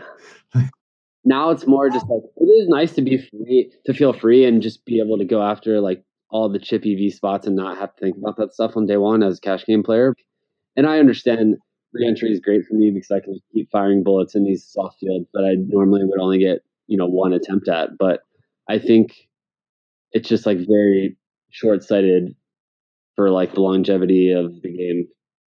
And it's made tournament poker like a lot worse. All In is brought to you by 888 Poker, the second largest online poker network in the world. Home of the 888 Live Tour and some of the best structured, big guaranteed tournaments online. If you'd like to support the show, visit 888.com and use the promo code ALLIN when you make your first deposit. Make a $20 deposit or more and receive $20 extra in cash to play with instantly. 888 Poker has the softest games online and is a great place to get started in the world of online poker. Don't forget to use the promo code ALLIN to help support this podcast.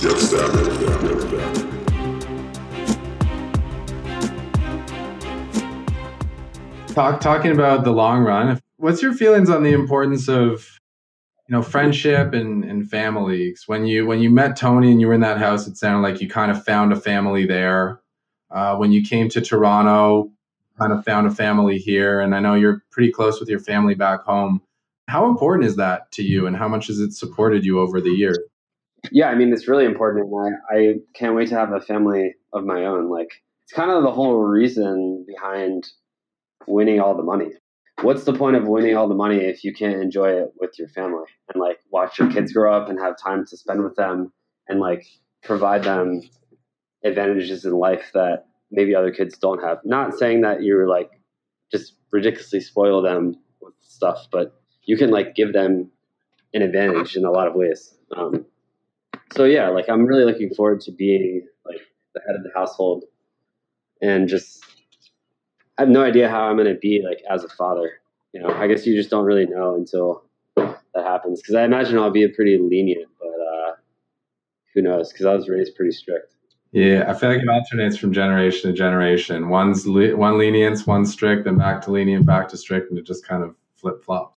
Yeah, and like with my family, I obviously don't see them that much, and like me and my brother are pretty close, even though we don't really talk that much. Like just kind of the way it's always been. And then it is kind of weird for me now because I've been away from home for so long, and my parents are in their 60s now, and like, you know, they're not going to be around forever, so it sucks to not see them more. And then same thing for my wife. Like, we've been living over here for a while, and she doesn't get to see her family that much, so it is tough because our families are 4.5 hours apart, so someone's going to get screwed over if we moved back to one of our hometowns, you know? And then like my friends from back home that I keep in touch with are just the same crew of small group of kids that I've been friends with forever. And I've kind of just always kept my circle of friends pretty small. And honestly, like after I won the main, I like shrunk it down even more because I generally just don't really trust what people's interests are. And I don't need like a ton of friends to feel validated or anything, you know? Yeah, I feel like that was something I struggled with as well, as like wanting to have a lot of people around to make myself feel more important. But that it was a lot of like, there was a lot of people, but there wasn't a lot of depth. And I feel like you might have told me you had something similar when you first started having success with poker, that there were a lot of people around, there were a lot of people partying kind of on your behalf, but that they weren't like tight friends. Like there wasn't a lot of depth to the relationship. Yeah, like I've made one really really close friend that I would consider one of my better friends now since the main. I had one other kid that I was like friends with for a couple years, but it just fizzled out. I haven't heard from him in a while, and like other than that, I can't think of many like new people that have just like come into my life. So it kind of just like stays the same, and I have like the same routine every day. So I just like I mentioned earlier, I don't set aside much time for like socializing.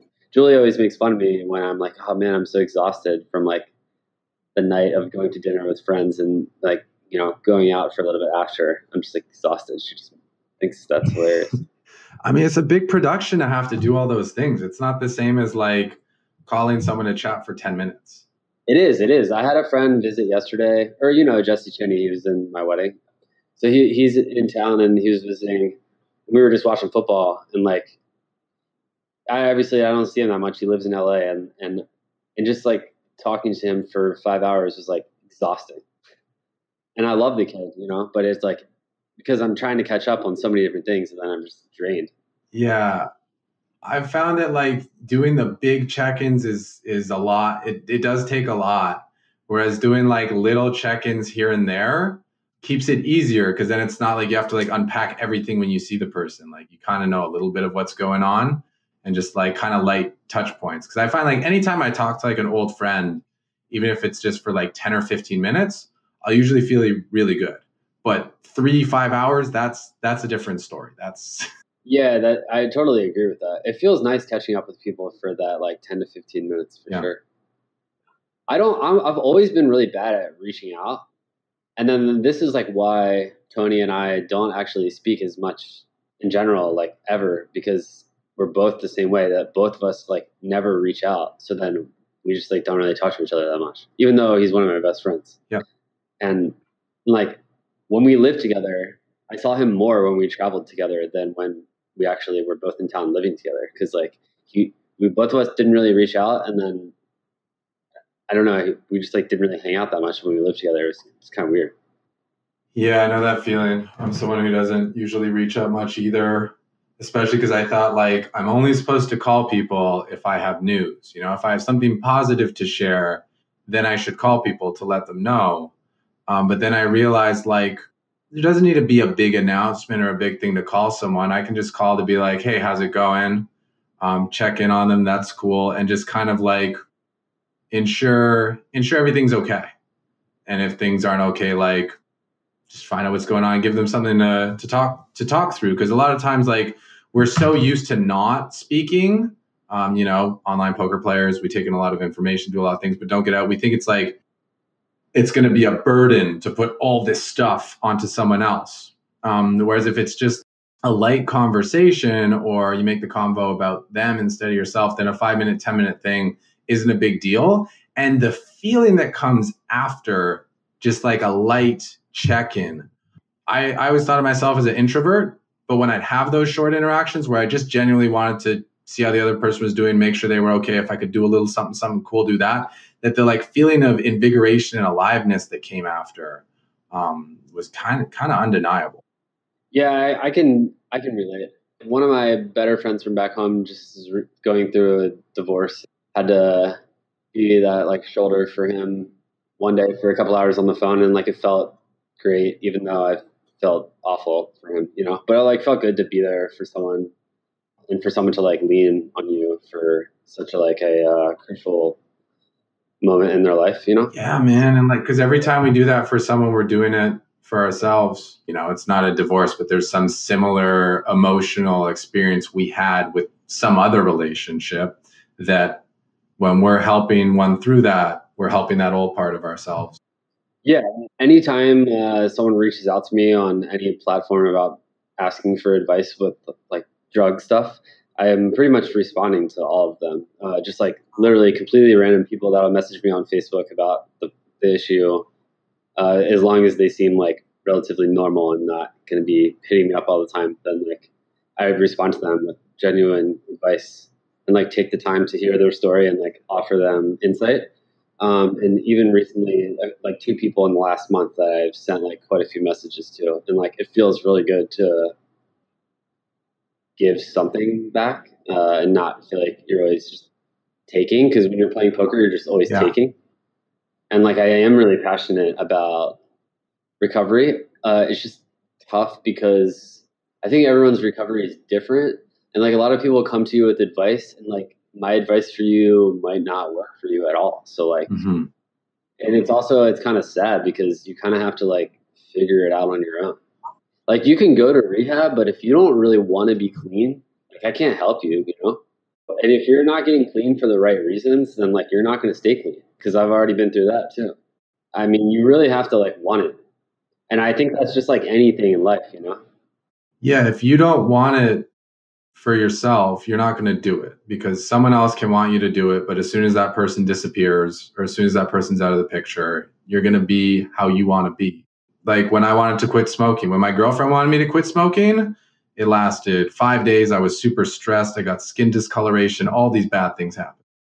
When I decided for myself I wanted to quit smoking 3 years later, it was when you, Tony, and a bunch of guys were visiting, like WCOOP was going on. The house was a super high stress environment. You're like, why would you quit now?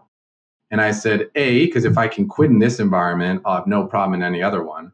And B, because I actually feel like it's the right thing to do for me. So I'm just going to do it. And it was, once I decided I wanted to change, it was no problem, because like something inside me had shifted that was like, no, we don't do that. And when that opportunity came up, I'm like, no, why would I do that? That's not who I am. I've already changed the inside of myself to be like, you know, like for you, I'm clean, I'm hardworking, I'm dedicated, I'm caring about my family. Once you've decided those things, when the situation comes up to do one or the other, you're going to do the one that's in alignment with yourself and your core. But no one else can change your core. So like if someone's like, oh, you should switch this, until you decide you want to, it's not going to work, because your default is to do what you've chosen, right? Yeah, I mean, it's like just so on point with so many things in life, man. It really is. And even just like so many, because are you 2 years older than me? I'm born in 85. Yeah, so you're 2 years older than me, and then Tony's a year older than me. And like, I find myself constantly lagging behind both of you in so many areas of life, with like the meditation and the diet and the working out and just like different things that I'm learning either later in age or just because you guys are older that you like got there before me. I remember you talking about like stretching all the time when you were 27 and I was 25, and I was like, what the hell is this kid talking about, stretching? You know what I mean? So like, it is cool to finally have all these aha moments where like you guys got there before me, and I completely see all the benefits and like can relate, where like I couldn't relate it at all. And you guys could tell me, hey, you should try this. Hey, you should do this. But like, unless I want to do it, I'm not going to do it. Yes. You know? So I try not to really like, now that I've like found more healthy avenues to like explore and like use to relieve stress, I try not to like put that on other people, you know? Right. Luckily, my wife, like Julie, is very healthy and stuff. So like, I would never have to like do anything like that with her. But if she was going through like a phase where she wasn't like that, then like I would let her go through her phase. You know, she wasn't putting that on me when I wasn't working out, and she was going to the gym 4 days a week because, you know, that's what she's been doing for years. And like, I didn't get into this until 5 months ago. So I don't know. You know, you can't really just like shove it down someone's throat. I think that the best thing we can do when supporting people through their process, whether it's addiction or whether it's learning a new skill, is just, like you said, hear their story, listen to them fully, understand where they're at, potentially offer some perspective of a similar thing you had so they know that they're not alone. But if it's someone who's like, I want to do this and I just need a little support, someone to check in and like keep me accountable, you're like, yeah, of course I can do that, because you know when you were going through that and you needed the meetings and you need someone to check into, that it made a big difference, right? Yeah, because I'd never had anyone, because it's like a very unique thing. Like obviously there's millions of addicts out there, but like it's a very unique thing to be an addict and then gamble professionally where you're doing something that is so addictive. And clearly I'm very addicted to poker. So be able to like do that in a professional manner and not let it like destroy your life and not be a degenerate gambler with like your finances and stuff, but then have, that you have like that demon inside of you for like those type of characteristics. So like it's a very unique combination. That's why I like love speaking to these people when they reach out or like messaging them back, because I like completely understand, and like it's hard to want to come out fully to just like a normal person and be like, hey, I have all these drug problems, but I gamble for a living, and they just look at you like you're fucking crazy. It's tough though, because you want to like empower these people and listen to what they're saying, but you also don't want to like enable them. So I'm like pretty harsh and honest with these people because I'm not going to like sugarcoat anything with this stuff. So I'm very much against like enabling any addict. Like I don't give any homeless people money ever. So like if I have food or something, then like sure, I'll give it to them, but I'm not like supplying them with the funds that they're then going to go likely buy drugs with. It's just like something I believe in. And like, obviously there's different views on this stuff, but I just like don't believe in enabling the addict to continue to use. Clearly they still haven't hit their rock bottom, and like maybe they need to.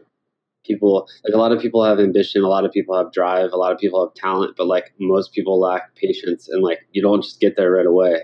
And so many things in life, just like recovery just starts with one day at a time. And like thinking about having a year clean or 5 years clean sounds so daunting to never pick up for 5 years, 10 years, 20 years. But like you just get there one day at a time, and like it just comes, and just like anything in life, like you want to start working out, you just show up at the gym and things will start happening. Just like go, and like good things will happen. Like, yeah, you have to put in work, but just like the biggest thing is just showing up, and then like something's going to happen while you're there, When we start actually taking action, as we do more and more of the things, we get more and more of that feedback, it becomes easier to move into the person we want to be than to move back to the person we were. And it's just about getting to that tipping point where suddenly it's like, why would I go back? Going back would be harder than continuing to move forward. Yeah, I totally agree. Like as soon as you feel any positive effects of like any change that you make in life, it's hard to really want to go back. You need to really like subconsciously realize the benefits though to remember them. Because I think the biggest thing with food, in conquering food, not that I've conquered food by any means, but like I've definitely struggled with being able to maintain my weight my entire life. And in the last few years, I've been like very good in this department, and I've never been better currently. So like certain foods are just like the devil, And like if you're able to look at certain foods and say, this is going to give me short-term satisfaction and then make me feel like shit, and understand that, then you're just like not going to fail as often. And it's just so easy to say no when like it's just not worth whatever short-term gratification you're going to get from it.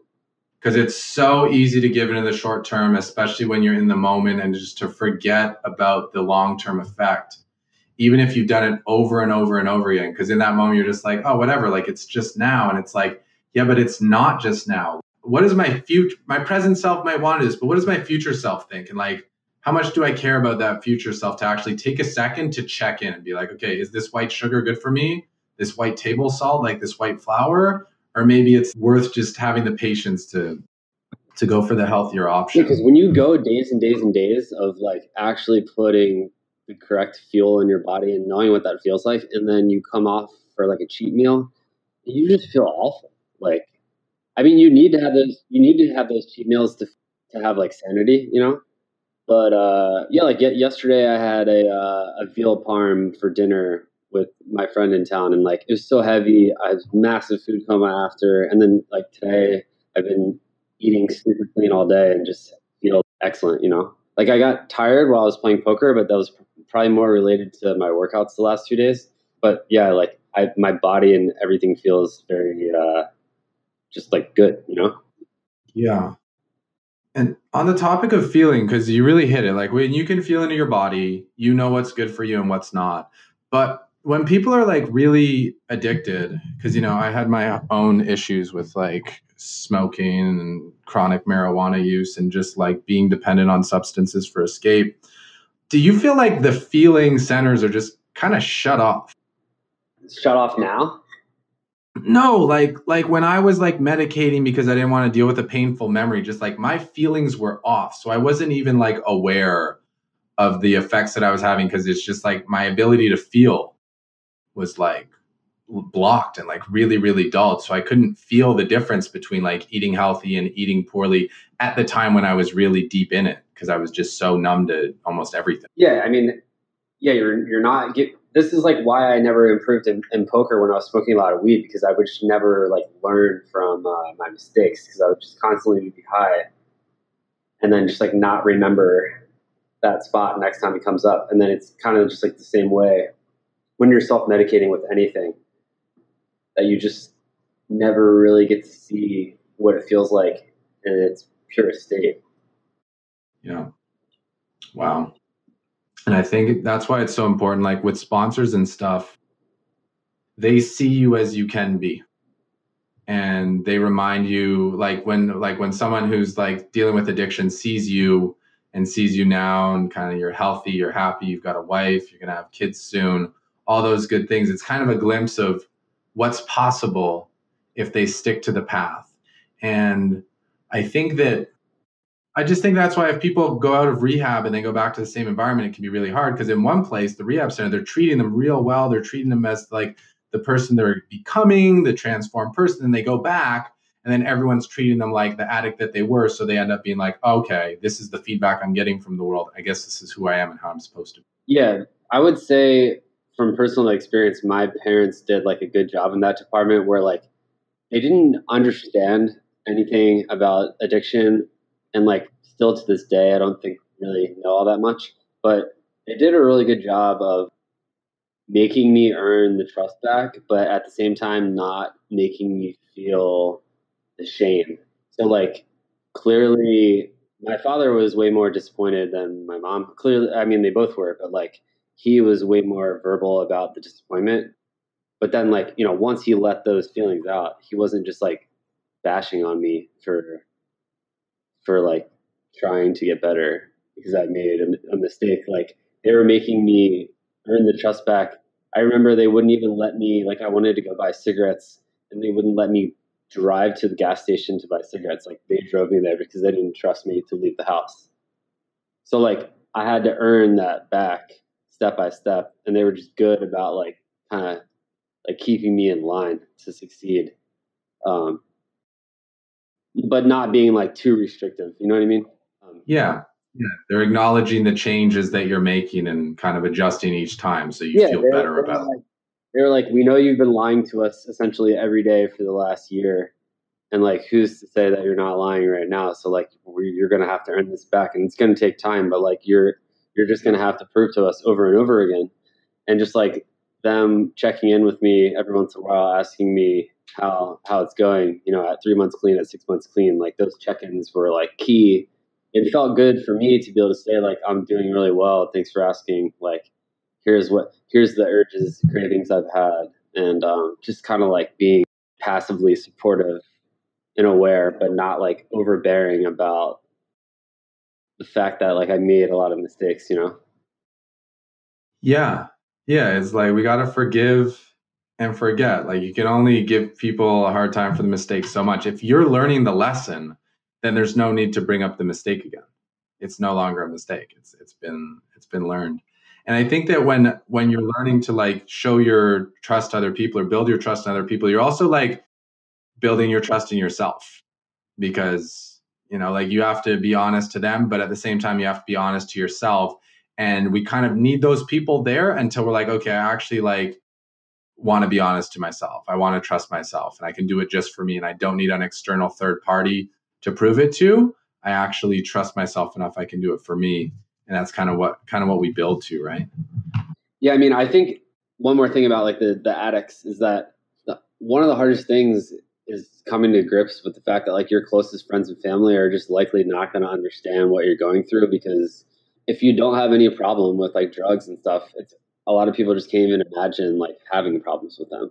So like they can't relate at all, and then you feel isolated in who you can talk to and whether they actually understand a word you're saying. So that's why like going to meetings and having a sponsor or like a counselor is so crucial, because they understand it. It's so nice to be around people that understand. And like that's why I like being around poker players, because like they understand what it's like to be a poker player, And it's hard for me to be friends with people that aren't in the industry, because they just don't really understand the way we think, the way we live our lives, and like the swings that we go through, the emotional swings. So it's just like kind of hard to relate to like the 9-to-5er who doesn't have much risk tolerance or understand risk, or you know what I mean? I know exactly what you mean.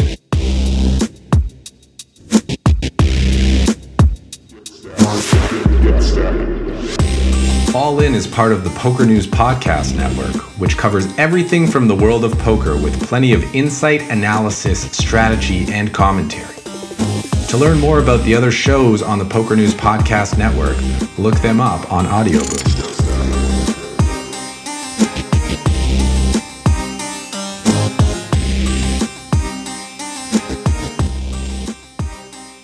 Yeah, we just became like much better people because of all that stuff.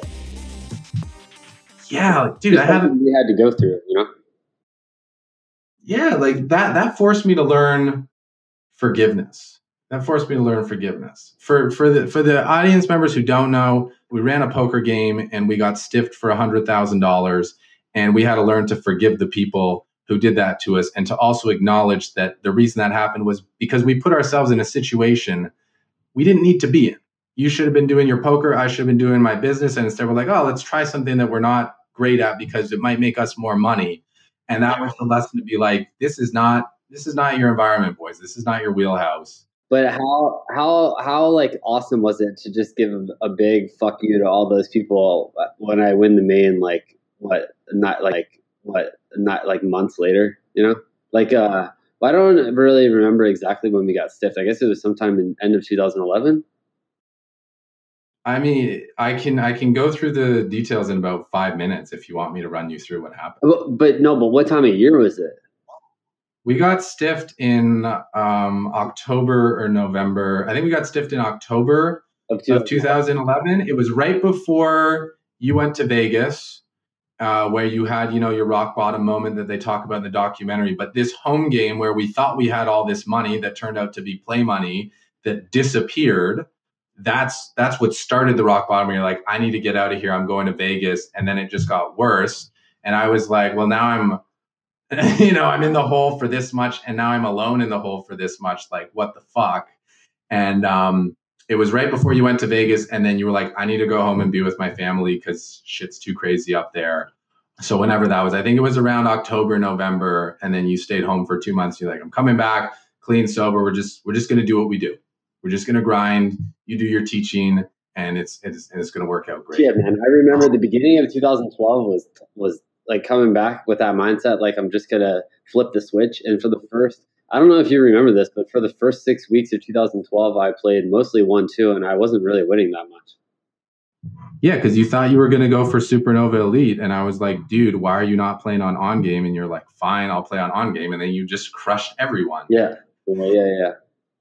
I think it's because you had going for Supernova Elite had worked for you before, so you're like, okay, I'm going to go back to what I know. When you hadn't realized, like, you were a slightly different person, the environment was slightly different, so it required a slightly different strategy, but you adjusted pretty quickly. Once you saw, you're like, oh, right. Like, you wouldn't even play much 2 forks. You're like, I like to be in the more aggressive games, the 3, 6, 5, 10, so let me get there and then just stay there because that's my sweet spot. Yeah, no, yeah, you're right. I mean, it's just crazy how everything escalated so quickly. But what I was trying to say before, like how awesome was it? Well, at least for me, I mean, I had to have been for you too. It's just, I know like that I could just give a big fuck you to all those guys when they see me win the main. Like that's one of the things I was thinking about when I won. I'm not even kidding. Dude, I believed you, and I believe that them stiffing us that money lit a fire under you to be like, I'm gonna show these motherfuckers like just how fucking good I am and just how bullshit them and their like game is. And I thought that played a huge part in your drive to just follow through on everything. Because you wanted to win the 10K six max and the main fantastic, but like when you sacrificed everything to come to Canada, you sacrificed your relationship, all this to come to Canada, then it doesn't work. And you're like, well, I was kind of high and stuff, so let me drop that. So now you sacrifice the drugs, which is great, but it's like you're sacrificing your easy pleasure. You're sacrificing your easy outs. And you're like, I'm going to work for this. And on top of like, I'm going to show these people like, no, what you did is not okay.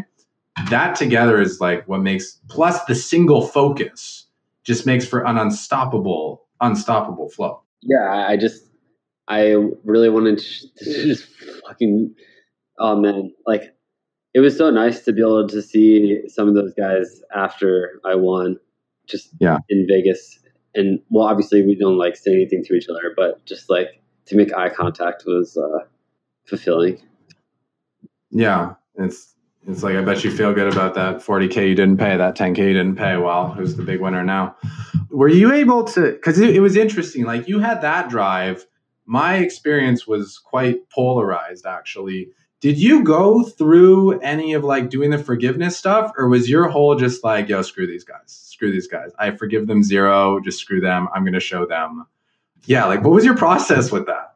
No, I mean I definitely got over it really quickly, but winning brought the feelings back to finally like bury it completely, to be like, all right, like really, like fuck you guys. Like I know you're seeing this, go fuck yourself. And now it's like I never think about it, but I've also been stiffed since then too. So like it's just something that's happened to me, and I think it's just gonna happen to anyone in this industry. So like I went through it again for like 40K.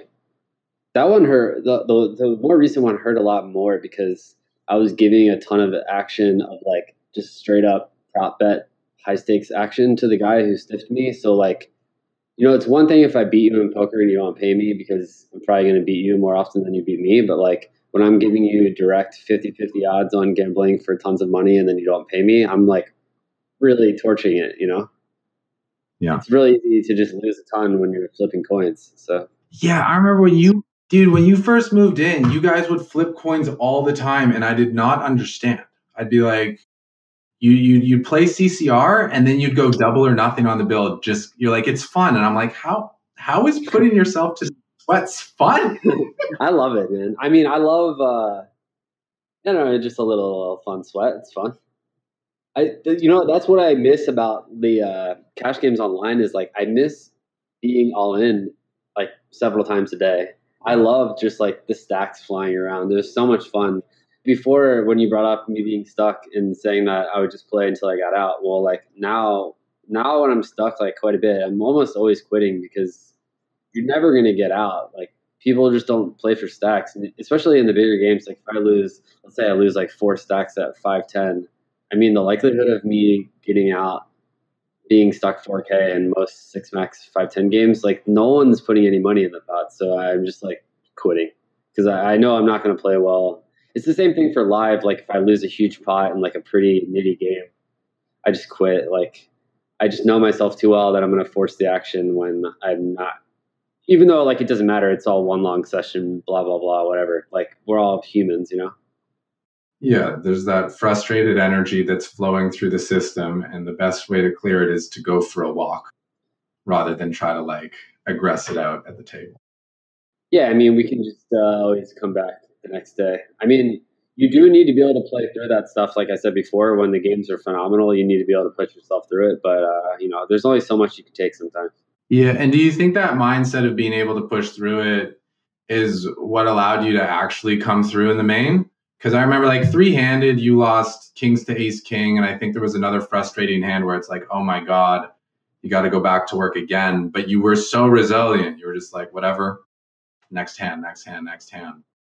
Do you think that mindset and having pushed yourself through the tough spells so many times before was what allowed you to get through that ridiculous like 16-hour session? I mean, I just felt so confident because I felt like clearly you're going to feel like you're insanely good when you're making the run that I was making. But I felt like it was more validated than some other players before me or even after me, besides like, Martin Jacobson, because like I had just like been smashing online leading up to it. And like, I had several years of winning quite a bit online before. And like, yeah, I was on a heater, but I also was like peaking just like on the grind itself. You know what I mean? Like I was playing biggest games online pretty much, or like some of the biggest games. And then even like right after that, I just kept playing like really big, and I just was so confident. Like losing a bad beat just didn't really matter because I just felt like I was just so much better than everyone that it just didn't even matter. And like when you're running that good, you're just like, whatever. Like I'm just gonna, cooler someone right away, or you just don't really care. Yeah. And like you were also playing big private games. You were literally peaking in every single way possible in poker going into it. In between the main event final table, I went on like the biggest heater of my cash game career, where I won like, I think I won 200K in 9 days or something ridiculous. Like where I ended up losing some of it back later in the 2 week span, but like in a 9 day period, that's like how much I won. It was just like between everything. Well, I guess it was mostly live, but some online. Yeah. I love when people are like, because it was one of it was like semi-early in November 9th thing, and people are like, so like, how's he going to prepare? How's he going to prepare? Like, are you going to do Sims? And you're like, I'm going to go hang out with my family and keep doing what I do every day because that's what got me here, and it's probably going to be what's good enough to get me all the way. It's so different now, though. Like, it's crazy for me to think back that I didn't do any of that work, because if I were in that situation now, I would be doing so much work. Like, so much work. Because it just, like, wasn't that big of, there, like, wasn't really, really important tools to use back then. Just nowhere near what you could use now in the information that's out now. Yeah, but you can run all the sims and get the info. I think there's a limit though, because people can get overloaded. Like, do you think there's something to be said about getting too much theory to the point that you're doubting yourself and doubting your own abilities in situations? No, there definitely is. But just like, if I had to do it all over again, I definitely would have understood ICM better. Mm-hmm. I would have done way more research to find out what pieces people had of themselves, because that is like very crucial information. Like I didn't know that Steve G had 90% of himself until like after the fact that he bluffed it off. And like, I feel like if Russell Thomas knew that he had 90% of himself, because there's just fucking no way that he would have hero called to like bust him. He was like the first one to bust, right? So like, how could you expect this guy to just be flooring it off in the first like hour when he's the one that has the most of himself, you know? Yeah. So someone like Jeremy Osmus, who I have like so much respect for, and I was like very scared of him getting chips. I imagine that he had like quite a bit of himself, and I should have tried to find out how much he had, and if he had a lot, then I could have put a lot more pressure on him. So that's where like I benefited from not having all of myself. Is like it didn't really matter as much to me because I wasn't playing for $5 million difference between first and third. Like it wasn't as much pressure. Yeah. Did it also feel good to know that you were playing for so many people though? Because like I remember when you won, you're like, wow, I saved a lot of people's careers with this. Was that something that while you were playing was driving you to really bring it even more so? Yeah, it was awesome, man. Like just all the enthusiasm and like having a team rooting for you. Because like obviously you're gonna have friends rooting for you, but it's so much better when you have a rooting interest. Because I've been on both sides, and like it's so much fun. Even just having like 1% of someone is just so much fun. So like I've been on the other side, and like I mean it was sick. There was only like a couple of swaps that I felt kind of sick to my stomach writing them the checks, because they just like didn't really grind that hard, and like naturally are kind of lazy poker players. So I felt like, I just like loved this game and put a lot into it. And then, we swapped because we're friends, and now I'm writing them a check when they don't really like work that hard. You know what I mean? It's not just like the skill level. It's just like the amount of work. Like if I respect you for how hard you work. Yeah. And it's also a sign of like, are they likely to do good things with it? Or are they likely to blow it like it's a lottery ticket kind of thing? Yeah. I mean, it's not like these are bad people, and they're still like friends of mine.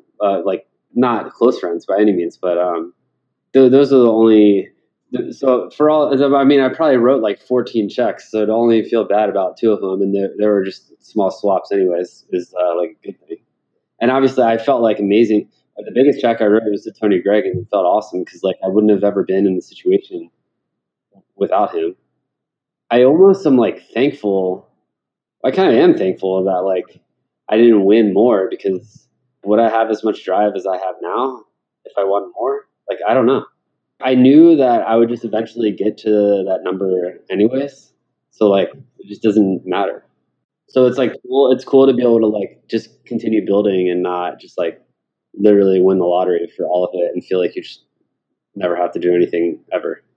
Okay, so talk about that. Thankful for Tony. Obviously, Tony's an absolute legend. So much love to Tony. You're listening right now. We love you, brother. Thank you for all that you've done for us and so many other great people in this world.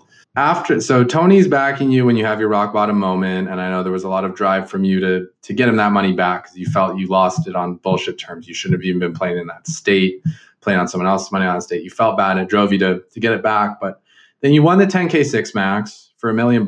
Tony's backing you for that. So afterwards, he's like, all right, so like you're way out of makeup, way in the profit. You split the profit. It's all good. And he says, okay, you're good to be on your own now, right? And then you just pull a move that no one saw coming. You're like, no, I want to stay back. Yeah. Like why you decided like you wanted to keep him backing you after you just got this payday, you've made good on everything. You're like, no. Like I want you to keep having this action. Yeah. I just like, I don't know. I mean, you don't think that you're just going to like win again. And then I also just was like appreciative of him giving me the opportunity in the first place, and like wanted to really make good, even though I obviously had made good.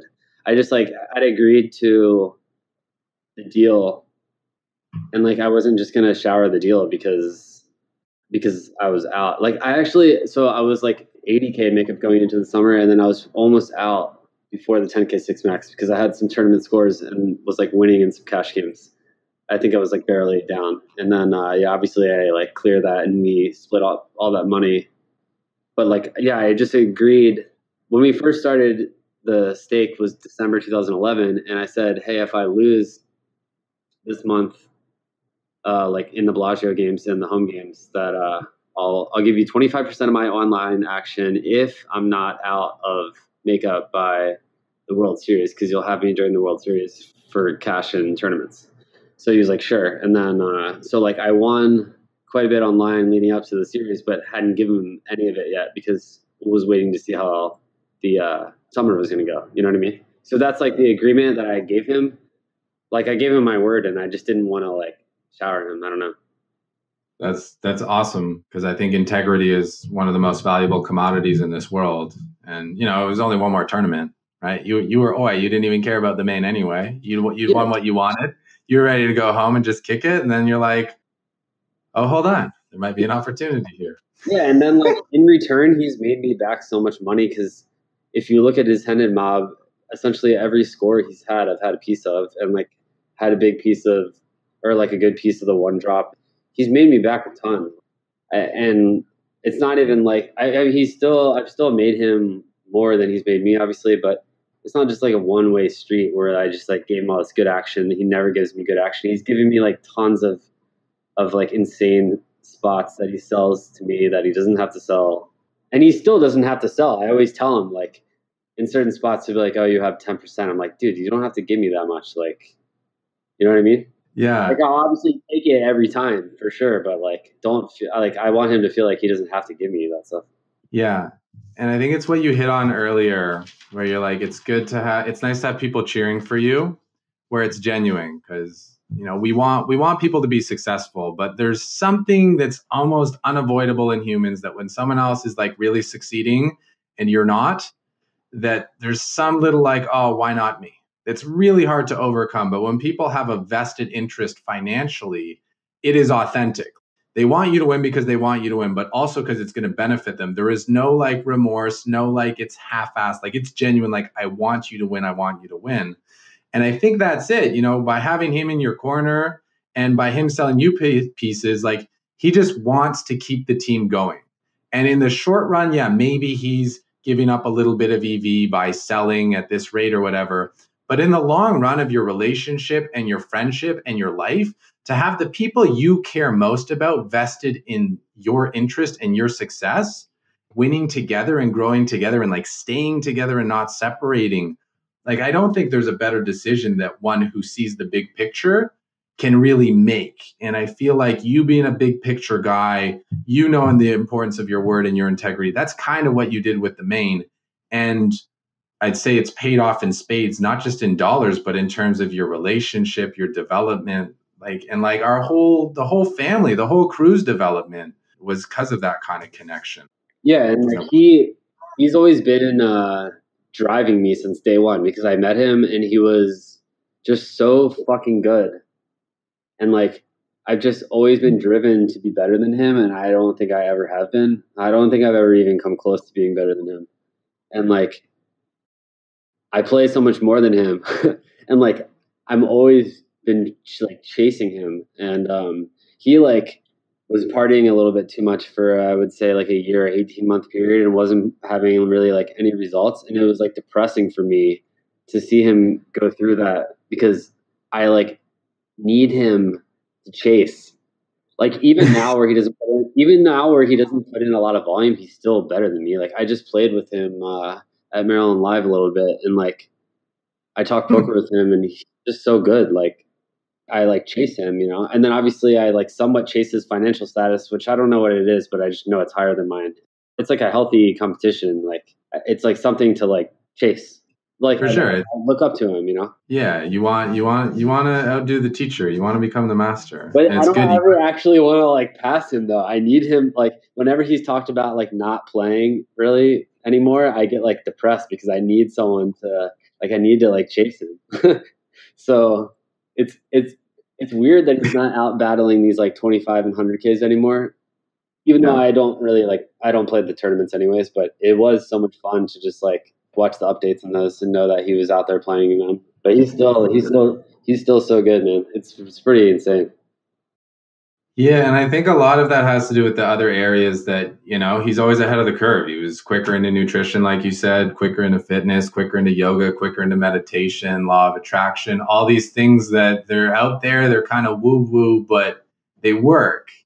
Who knows? Maybe one day you'll be chasing him to be the best yoga and meditation instructor, because that's going to be the way that our crew is gravitating now. Yeah, man. I wish that I would have got to go out to Vegas with them. They were just in Vegas for the 5 Diamond, like all of them, Orson, him, and Christian. But I didn't go because I'm like grinding the rehab for my hips, and I didn't want to like fall behind. Yeah, I miss like going around with them. It was so much fun. Yeah. I have a problem with it now, where like I don't particularly want to travel. Not even particularly. I don't want to travel for poker. Like I just don't. I have no interest. But there is some stops here and there that are like, good value, fun to play, and just like change of pace to be around friends and stuff.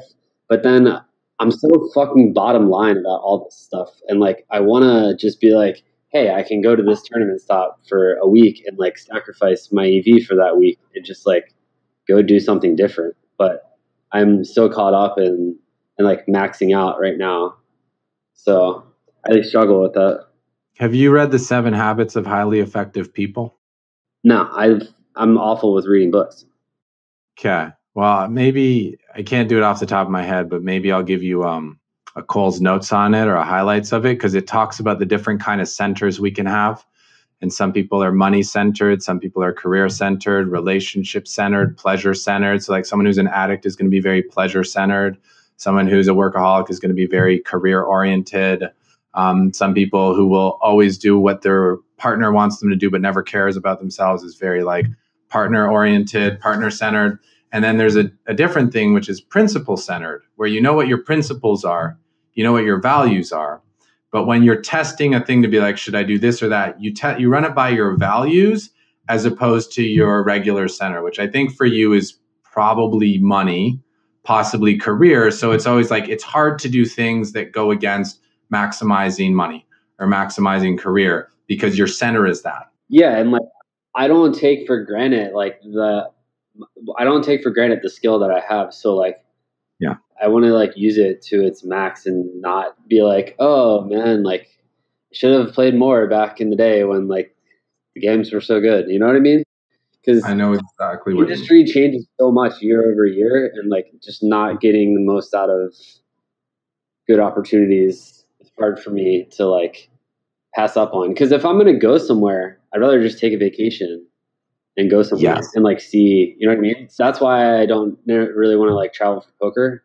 So I don't want to be away from Julie and like be in a lower EV spot and like have higher travel costs. But like at the same time, it's nice to go do something different, like see people on tour and stuff and like catch up and have dinner and just like be social. So I don't think I'm going to do any trips besides like just playing Borgata in January, just like the normal schedule. Cause I have my, we're going to take our honeymoon probably in February, but I might look to take a trip later in the year. Yeah, I was thinking about that earlier today and how like when we're very poker centered, career centered, we think every trip has to be about poker, about EV. And I'm like, wait, what if we just work hard when we're at home, do our grind thing and be like normal people. And when we vacation, we vacation. It's nothing to do with poker, but we get the crew together, go to some place that's awesome, do something that's really cool that we'll look back on. And the value of that trip for just our happiness and our drive and motivation is going to be way worth it in terms of the feeling we have when we get back. It's so true, man. Like I've skipped PCA like a couple times in the last few years, and I'm not going to be going to the upcoming one. But I'm sure you saw they announced that like massive 25K in 2019. Yeah. So it seems like a perfect opportunity to go down there to play the main. Maybe there's some other like fake main also, like whatever they call it. So I can play 3 tournaments. And then I'm not going to be distracted by the online poker because I'm never going to play on PokerStars ever again. And then I'm not going to be distracted by the live cash games because I could care less about playing those while I'm there. So I'm actually going to be able to like go play 3 tournaments over like whatever 8-9 days and actually like enjoy being there. Yeah, you can come to the ashram and do some chanting and yoga and eat vegetarian food. Yeah, every time I go there, I'm just like, every time I've gone there, I'm playing on stars, I'm playing the tournaments, I'm playing live cash. I go to the pool like very little, you know. I'm like, why not just enjoy being in the Bahamas? Like, yeah. So, yeah, I think you're onto it. So we're real heavy on time. So I just wanted to run through like 3 quick summary things for the people who are out there, so they can just kind of get some closing wisdom from Moneyman Greg Merson, since that's what you said the legacy is to do with. So can you just give 3 or 4 basic investment tips for people who have an income that's greater than their expenses, but don't know what to do with the money? What's the easiest way to get started? So I would set aside a portion of your check that you're comfortable acting as if it's not there. And like, you'll read different percentages, but do something that you're comfortable with and like set it aside as if it's gone forever, because you're never going to touch it until you're retired. So get in the habit of doing that. Educate yourself on low cost index funds and find stuff that you believe in. If you believe in tech, then put your money into the tech mutual funds, ETFs. If you believe in just the S&P, then just like put it in that. And what I do is I dollar cost average all my investing. So like I put the same unit into the market every single Monday. And I have done that for almost 4 years now, where like regardless of how the market is doing, I put the same unit in every week, whether it's going up or down. There's no like emotional decision being made at all. And I just like spread it out based on where I want the percentages to be. But you don't have to be that like precise at all. And honestly, you can pick like 4 different funds and like that's all you need. I think I have like 10 or 15, but you don't really need a lot of them. Yeah. So an ETF is a basket of stocks that are all in the same industry, right? Yeah. And like dollar cost averaging is just putting the money in over time so that you're buying the market over time and you're not trying to time the best prices and stuff, because you're not going to be able to do that as just like an average person. Okay. And a really good piece of advice I got actually through our mutual friend, John, was just buy the things that you use. Who's your internet provider? Who's your cell phone provider? What kind of car do you drive? What kind of car do you see people driving? Where do you see people eating all the time? What are the things that you use on a regular basis that you see yourself using 5-10 years from now? It's probably a decent place to put money. Yeah. I mean, I have like, I think that there's plenty of room to play with like companies that you like. I just think that, and I have that, and I have some individual equity positions, but like, I think most of your money, if you don't want risk, should just be in large basket type ETFs where you have like the full diversity of the market, and like you're not subject to, say for example, if you really liked Under Armour, you're getting destroyed this year, and Under Armour is down like 60-70% this year, I want to say, or in the last 2 years, they're down like a ton. And, employees of that company that have received that stock have lost tons of money if they're not diversified in other parts of the market. And it can happen to any company. So it's just like an example of how you just like don't want to put yourself in that situation. So it's fine to buy the stuff that you use, but like, make sure like owning 4 stocks isn't really like that diversified, Like basically the bigger the basket, the bigger percentage of your worth you can have. And if it's an individual stock, you want to have a smaller percentage because it's more volatile, right? Yeah, and any of these big companies, even Under Armour, even though you've taken the big hit, like if you're going to be in them for 30 or 40 years, you're going to be fine likely anyways. So like that's the thing. You honestly, like most people are too emotional with the swings. So if you're like that, then I suggest just never looking at the results, or like, trying to basically never look at them. And if you are okay with the swings, then just realize that it's such a long-term game that like nothing matters in the short run at all. Yeah, very true. Okay, speaking in terms of long run games, because I believe that life is a long run game.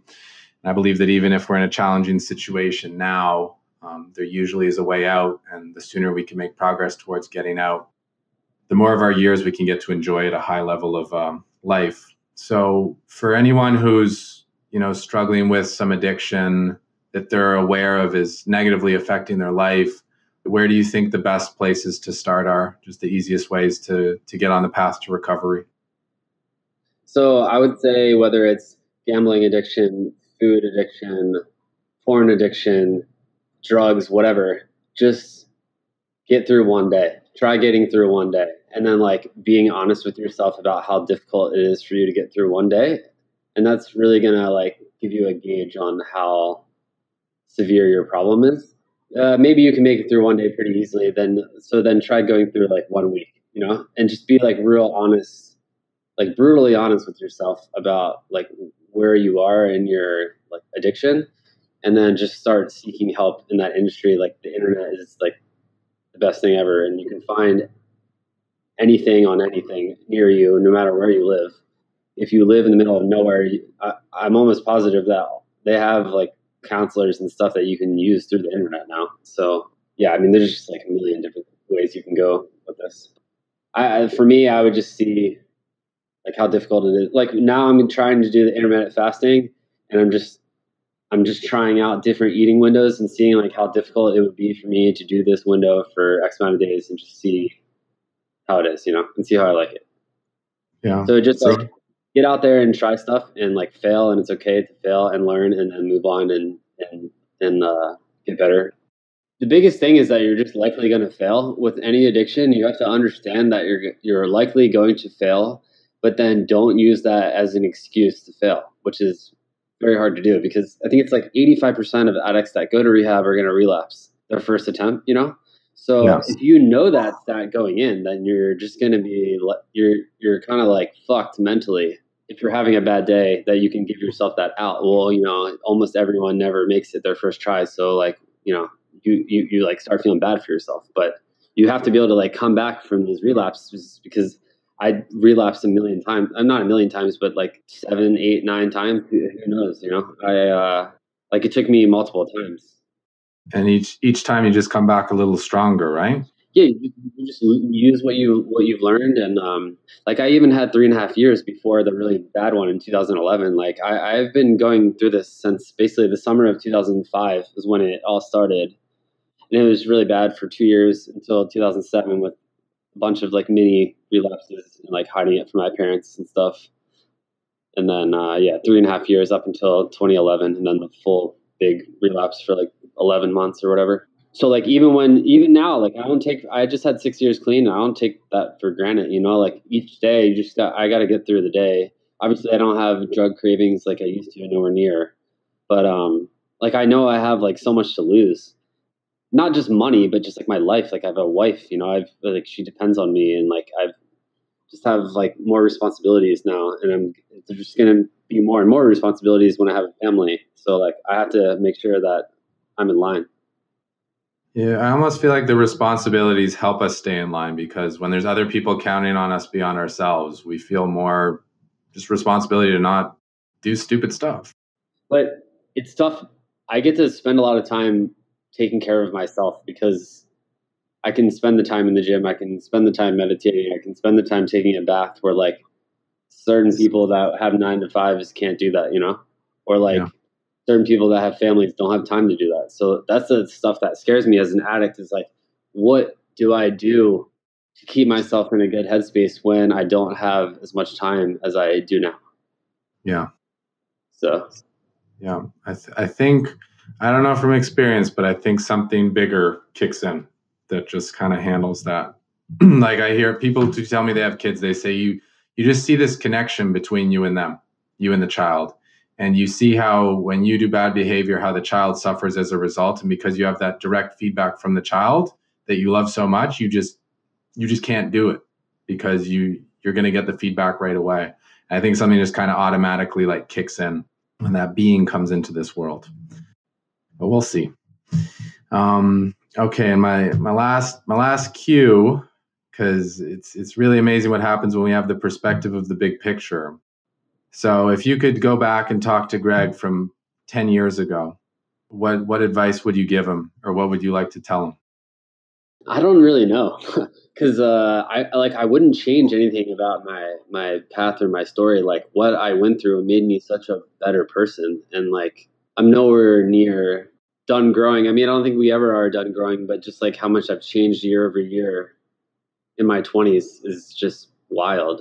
So thinking back to when I'm 20 years old, I guess I would say that for all the traveling I did earlier in my career, pretty much my whole career, to actually like enjoy some of that, because I saw so much of the world, but was always working and like not using enough time to really see these cities and like take in the culture, and just took for granted that I was, blasting all around the world, but not actually like using it for as much as I should have. So like I spent 2 weeks in London, but I mean, I didn't see anything, it's almost as if I've never been to London, because all I did was play poker when I was there. So that's like, well, what's the point? Yeah. So that's definitely like my biggest regret from my career. And then for the whole like non-poker stuff, I mean, I really wouldn't change that much. Like I don't regret any of the stuff that I went through with drugs. It just made me such a like stronger person. Yeah, man. It's beautiful how life works. Stuff can be so challenging in the moment and seem so bad in the moment, but when we actually get to go far enough out and see the perspective and look back, be like, wow, I am who I am because of what happened, and no other experience could have shaped me in this way. So as painful and as challenging as it was, it's good that it happened. Yeah, like a lot of people don't want to start stuff until they're like fully educated and have everything perfect and stuff, but like just start and make mistakes and learn and get better, and start educating yourself, and just like whatever you want to do, whether it's a hobby or like for like a profession. When I started going to the gym, I had multiple friends ask me like, "Well, what are your goals?" Well, like I don't know, man. I don't really have any goals. Like I know I'm not trying to be a bodybuilder. Like, I'm just trying to get stronger. I want to be healthier. And like, I've learned so much along the way of like different strategies and like different workout types and stuff. And like, I'm enjoying the whole process of like learning. And, you know, you can just get in there and like make mistakes. I don't care if I, 5 months ago, if I looked dumb doing an exercise, I didn't even care. You just get in there and learn. It's like, I took a small yoga teacher training just because it's from like one of my best teachers and I wanted to learn from her. And they're like, so like, are you going to teach? I'm like, no, I don't think so. You know, I'm just hopping in. I'm going to see what happens. Fast forward 4 weeks later, I've got my first class scheduled in like a month. I'm the least trained person because I haven't done the foundation training, and it doesn't matter because they're like, your life experience, your amount of practice, you're going to do great. And like, you did the training so you could teach. You may have not thought that was why, but this is why. Yeah, I got my first class on January 12th and my second one on January 26th. That's so sick, man. I really need to make a trip up there, and hopefully you're still doing that when I do. I'll be even better at it by the time you get here. I'm going to be giving people the most. Maybe one time I'll give you a session over Skype because I've learned some very powerful guided relaxation that is just like the nut for chilling. Yeah, I mean the meditation and the like 45-minute meditation. Well, I guess you didn't. The guided one you did in Vegas was like, how long was the guided one you did in Vegas? Like 20 minutes? I did like 20 minutes and it was just kind of off the top of my head. It wasn't like... Yeah, because that one was really good though. And then the other one we did was through someone's phone for like 45 minutes. I've been kind of slacking on the meditation. I've only really been meditating like once or twice a week because my stress levels have just been so low from like working out all the time. Can I tell you something about meditation and why they tell you like once you get the method and you understand the purpose, you can drop whatever your like method is. So the main thing with meditation is to breathe calmly and deeply, because full body breathing is what gets rid of all the carbon dioxide and replaces it with fresh oxygen and fills the bloodstream with oxygen and gets you feeling alive. When you are in the gym and you are being very conscious about your breathing while you're going through movements and you're going through very extended movements from the body, you're doing a massive flush of old air and replacing it with new air. And that is what the stress was. The stress is the carbon dioxide buildup, the dead cells, the lack of flow. When you're pumping it and you're actually using weights to pump it even more and you're breathing properly, you're clearing all that out. So you're just oxygenated, alive, feeling good. You don't have the stress, so you don't need to sit down and breathe because you're breathing at the gym. And the main thing about meditation is just sit down, breathe in an environment where you're not stressed. Because if you're stressed, you can't breathe properly. But if it's a calm environment, you're relaxed, you're not stressed, you can breathe and get the benefits. You're comfortable at the gym, you actually might even get better benefits because it's such like, you're not just breathing into the like abdominals and stuff, you're breathing through the whole body. You're directing the breath with your movements. So the fact that you're doing proper fitness means you're getting probably 80% of the benefit you get from seated meditation anyway. And that's why you don't need it, because you're getting the benefit that you would get from it anyway from another source. So you've kind of replaced it with something that gives you the same benefit plus some other benefits on top. It is so on point because it's so true. I did like 150 days in a row. And when I was doing that streak, I kind of just like never imagined not doing it, or like maybe getting to the point where I did it 5 days a week or something. But I like really enjoyed it. So I do still want to find time for it. Obviously there's time for it. There's always time for it. And like, I generally try to use it the most when I feel like I'm living my life too much in a rush, specifically centered around playing poker. So like when I don't take the time to just like enjoy the walk to the grocery store and then like come back and just like cook the food without rushing to like get back to work. You know what I mean? Yep. So if I feel like I'm too much in that zone, then that's when I really, sit down and just like slow myself down. The whole thing with like meditation, everything, as soon as we think we have to do it, we won't get the benefit, because then there's the tension of obligation, and no one likes the tension of obligation. That's why when something is a passion versus a career, something shifts. When you want to do it, you're going to get great benefit out of it. But if it's ever something you have to do, honestly, like, don't bother. Do the thing that you want to do that is similar, and you'll get much more benefit than doing the thing that you think is perfect, but that you have to do, because there's all this inner tension and stuff, which is just winding up more stuff we'll have to unwind later. Yeah, I totally agree. Because sometimes I tell myself I'm going to go meditate while I take a bath, but then I'm in the bathtub and I'm just so relaxed that like I don't even need to like throw anything on. And I've been doing way more silent meditation stuff, but I still use the app for it. I've been enjoying the silent ones a lot. Yeah, when you're enjoying the silent ones, it's when you're like at peace with yourself. You don't need to sit and meditate in the bath, like sit standing up, because like you're present with being in the bath. You're in a great place. You're present. If you're present, you've got the benefits of meditation. Meditation is a way to get to presence. And that's why they say, playing basketball can be a meditation, playing poker can be a meditation, cooking can be a meditation, because when you're just fully with what you're doing and you're getting the smells, the sights, the senses, the feelings inside, all of that, that's what we're going for with meditation. And that's just one gateway. And the less we need sound, the less we need music, the less we need anything else. It's just showing we're okay with just us as we are. We don't need to add anything. It's such a simple yet hard thing to incorporate every day, because like our society is so anti all that stuff. Just like always shoving stuff in your face. Yeah, Greg, you think they want you to feel peaceful and at ease? No, then you might not buy shit, because that you might realize you're already happy and that you don't need to buy the new thing to be happy. No. You can't know that that's the truth. Just give us your money and we'll give you fake happiness. Yeah.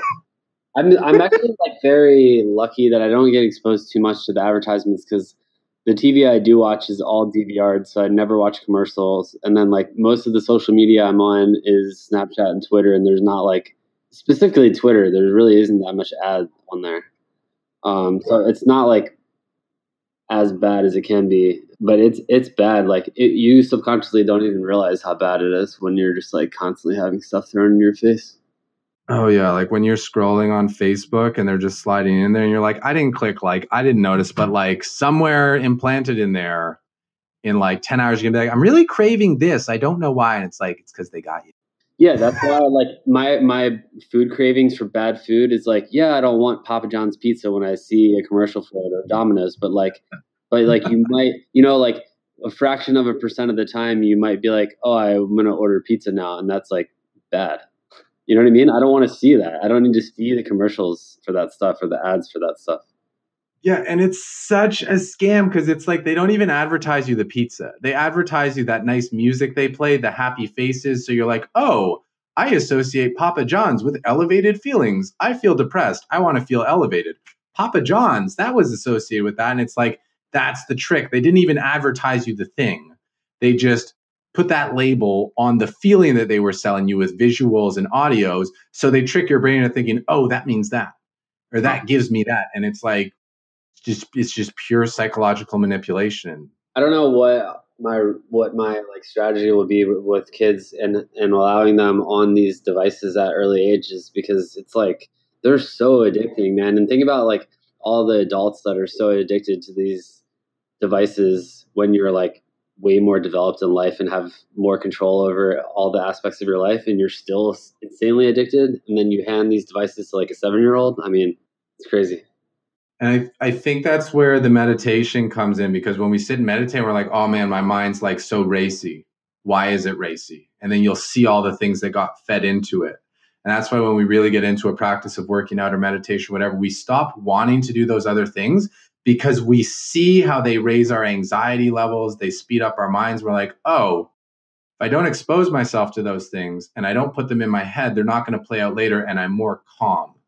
Okay, what are the things I can cut out to have more calm? And eventually it becomes a bit of a no-brainer to not want to expose ourselves to like scary news, conspiracy theories, advertisements, whatever.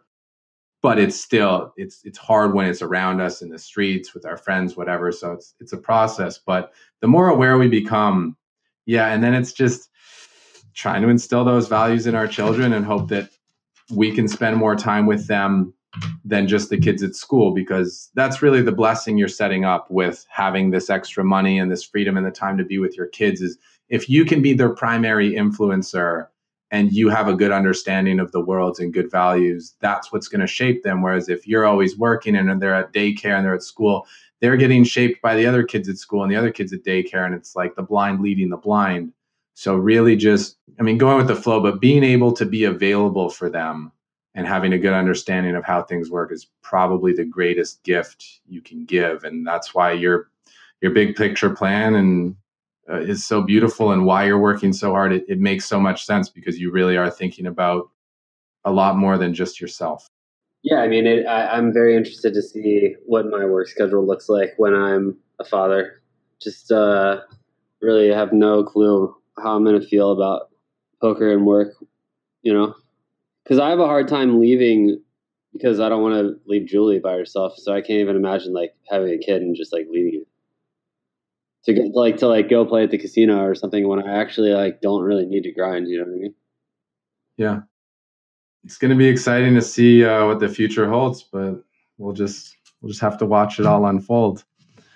Okay, Greg, this has been really, really awesome, really incredible. I learned a lot, shared a lot, loved a lot. I hope you did too.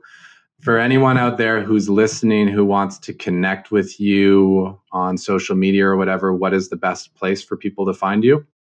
I usually just have them contact me through Twitter or Facebook. Just send me a message. You can send me a message without being friends with me on Facebook. So it's Greg Merson on Twitter, Greg Merson on Facebook. Yeah. Cool. Twitter, you would have to ask me to follow you to DM, but yeah, I'll like follow back. Okay, awesome. Yeah, man, I think you've done great work in this world. You're definitely an inspiration to a lot of people for more reasons than one. And I really liked hearing about the legacy and what you want to like offer people about investing in themselves, investing in their futures, and really learning how to manage themselves to transcend and avoid a lot of the traps and pitfalls that are out there in society. It's really noble stuff. Be cool if maybe one day you're leading meetings or being a counselor yourself. But yeah, I do see myself potentially going down that route, but I would have to like fall out of love with poker / printing. So yeah. It's hard to picture that, but things are always changing, and like the legacy thing is just something that drives me now and could be something that I don't care too much about 5 years from now. It's just like finding new things to motivate you, I think, is always important. Yeah, 100% agree. 100% agree. And while change is hard, when you look back, it's always worth it. Okay, so thank you everyone for listening. I hope you enjoyed this intimate conversation with one of my best friends in the poker world and in the world in general, Greg Merson. If you know anyone who would benefit or who could benefit from the conversation we had, please share this episode with them. And when you're done with that, you know what to do. Time for you guys to get out there and get back. Make that magic happen, people. Thanks for listening. Peace. If you'd like to support the show, please visit our sponsor, Grips Poker Training, and sign up for a free training bundle at www.gripsed.com/free. That's www.gripsed.com/free. Get a training guide and an advanced webinar of your choice, up to 10 hours of training material, and over $150 in value, yours absolutely free. Full details are available at grips.com/free. Thanks again for listening. Thanks again for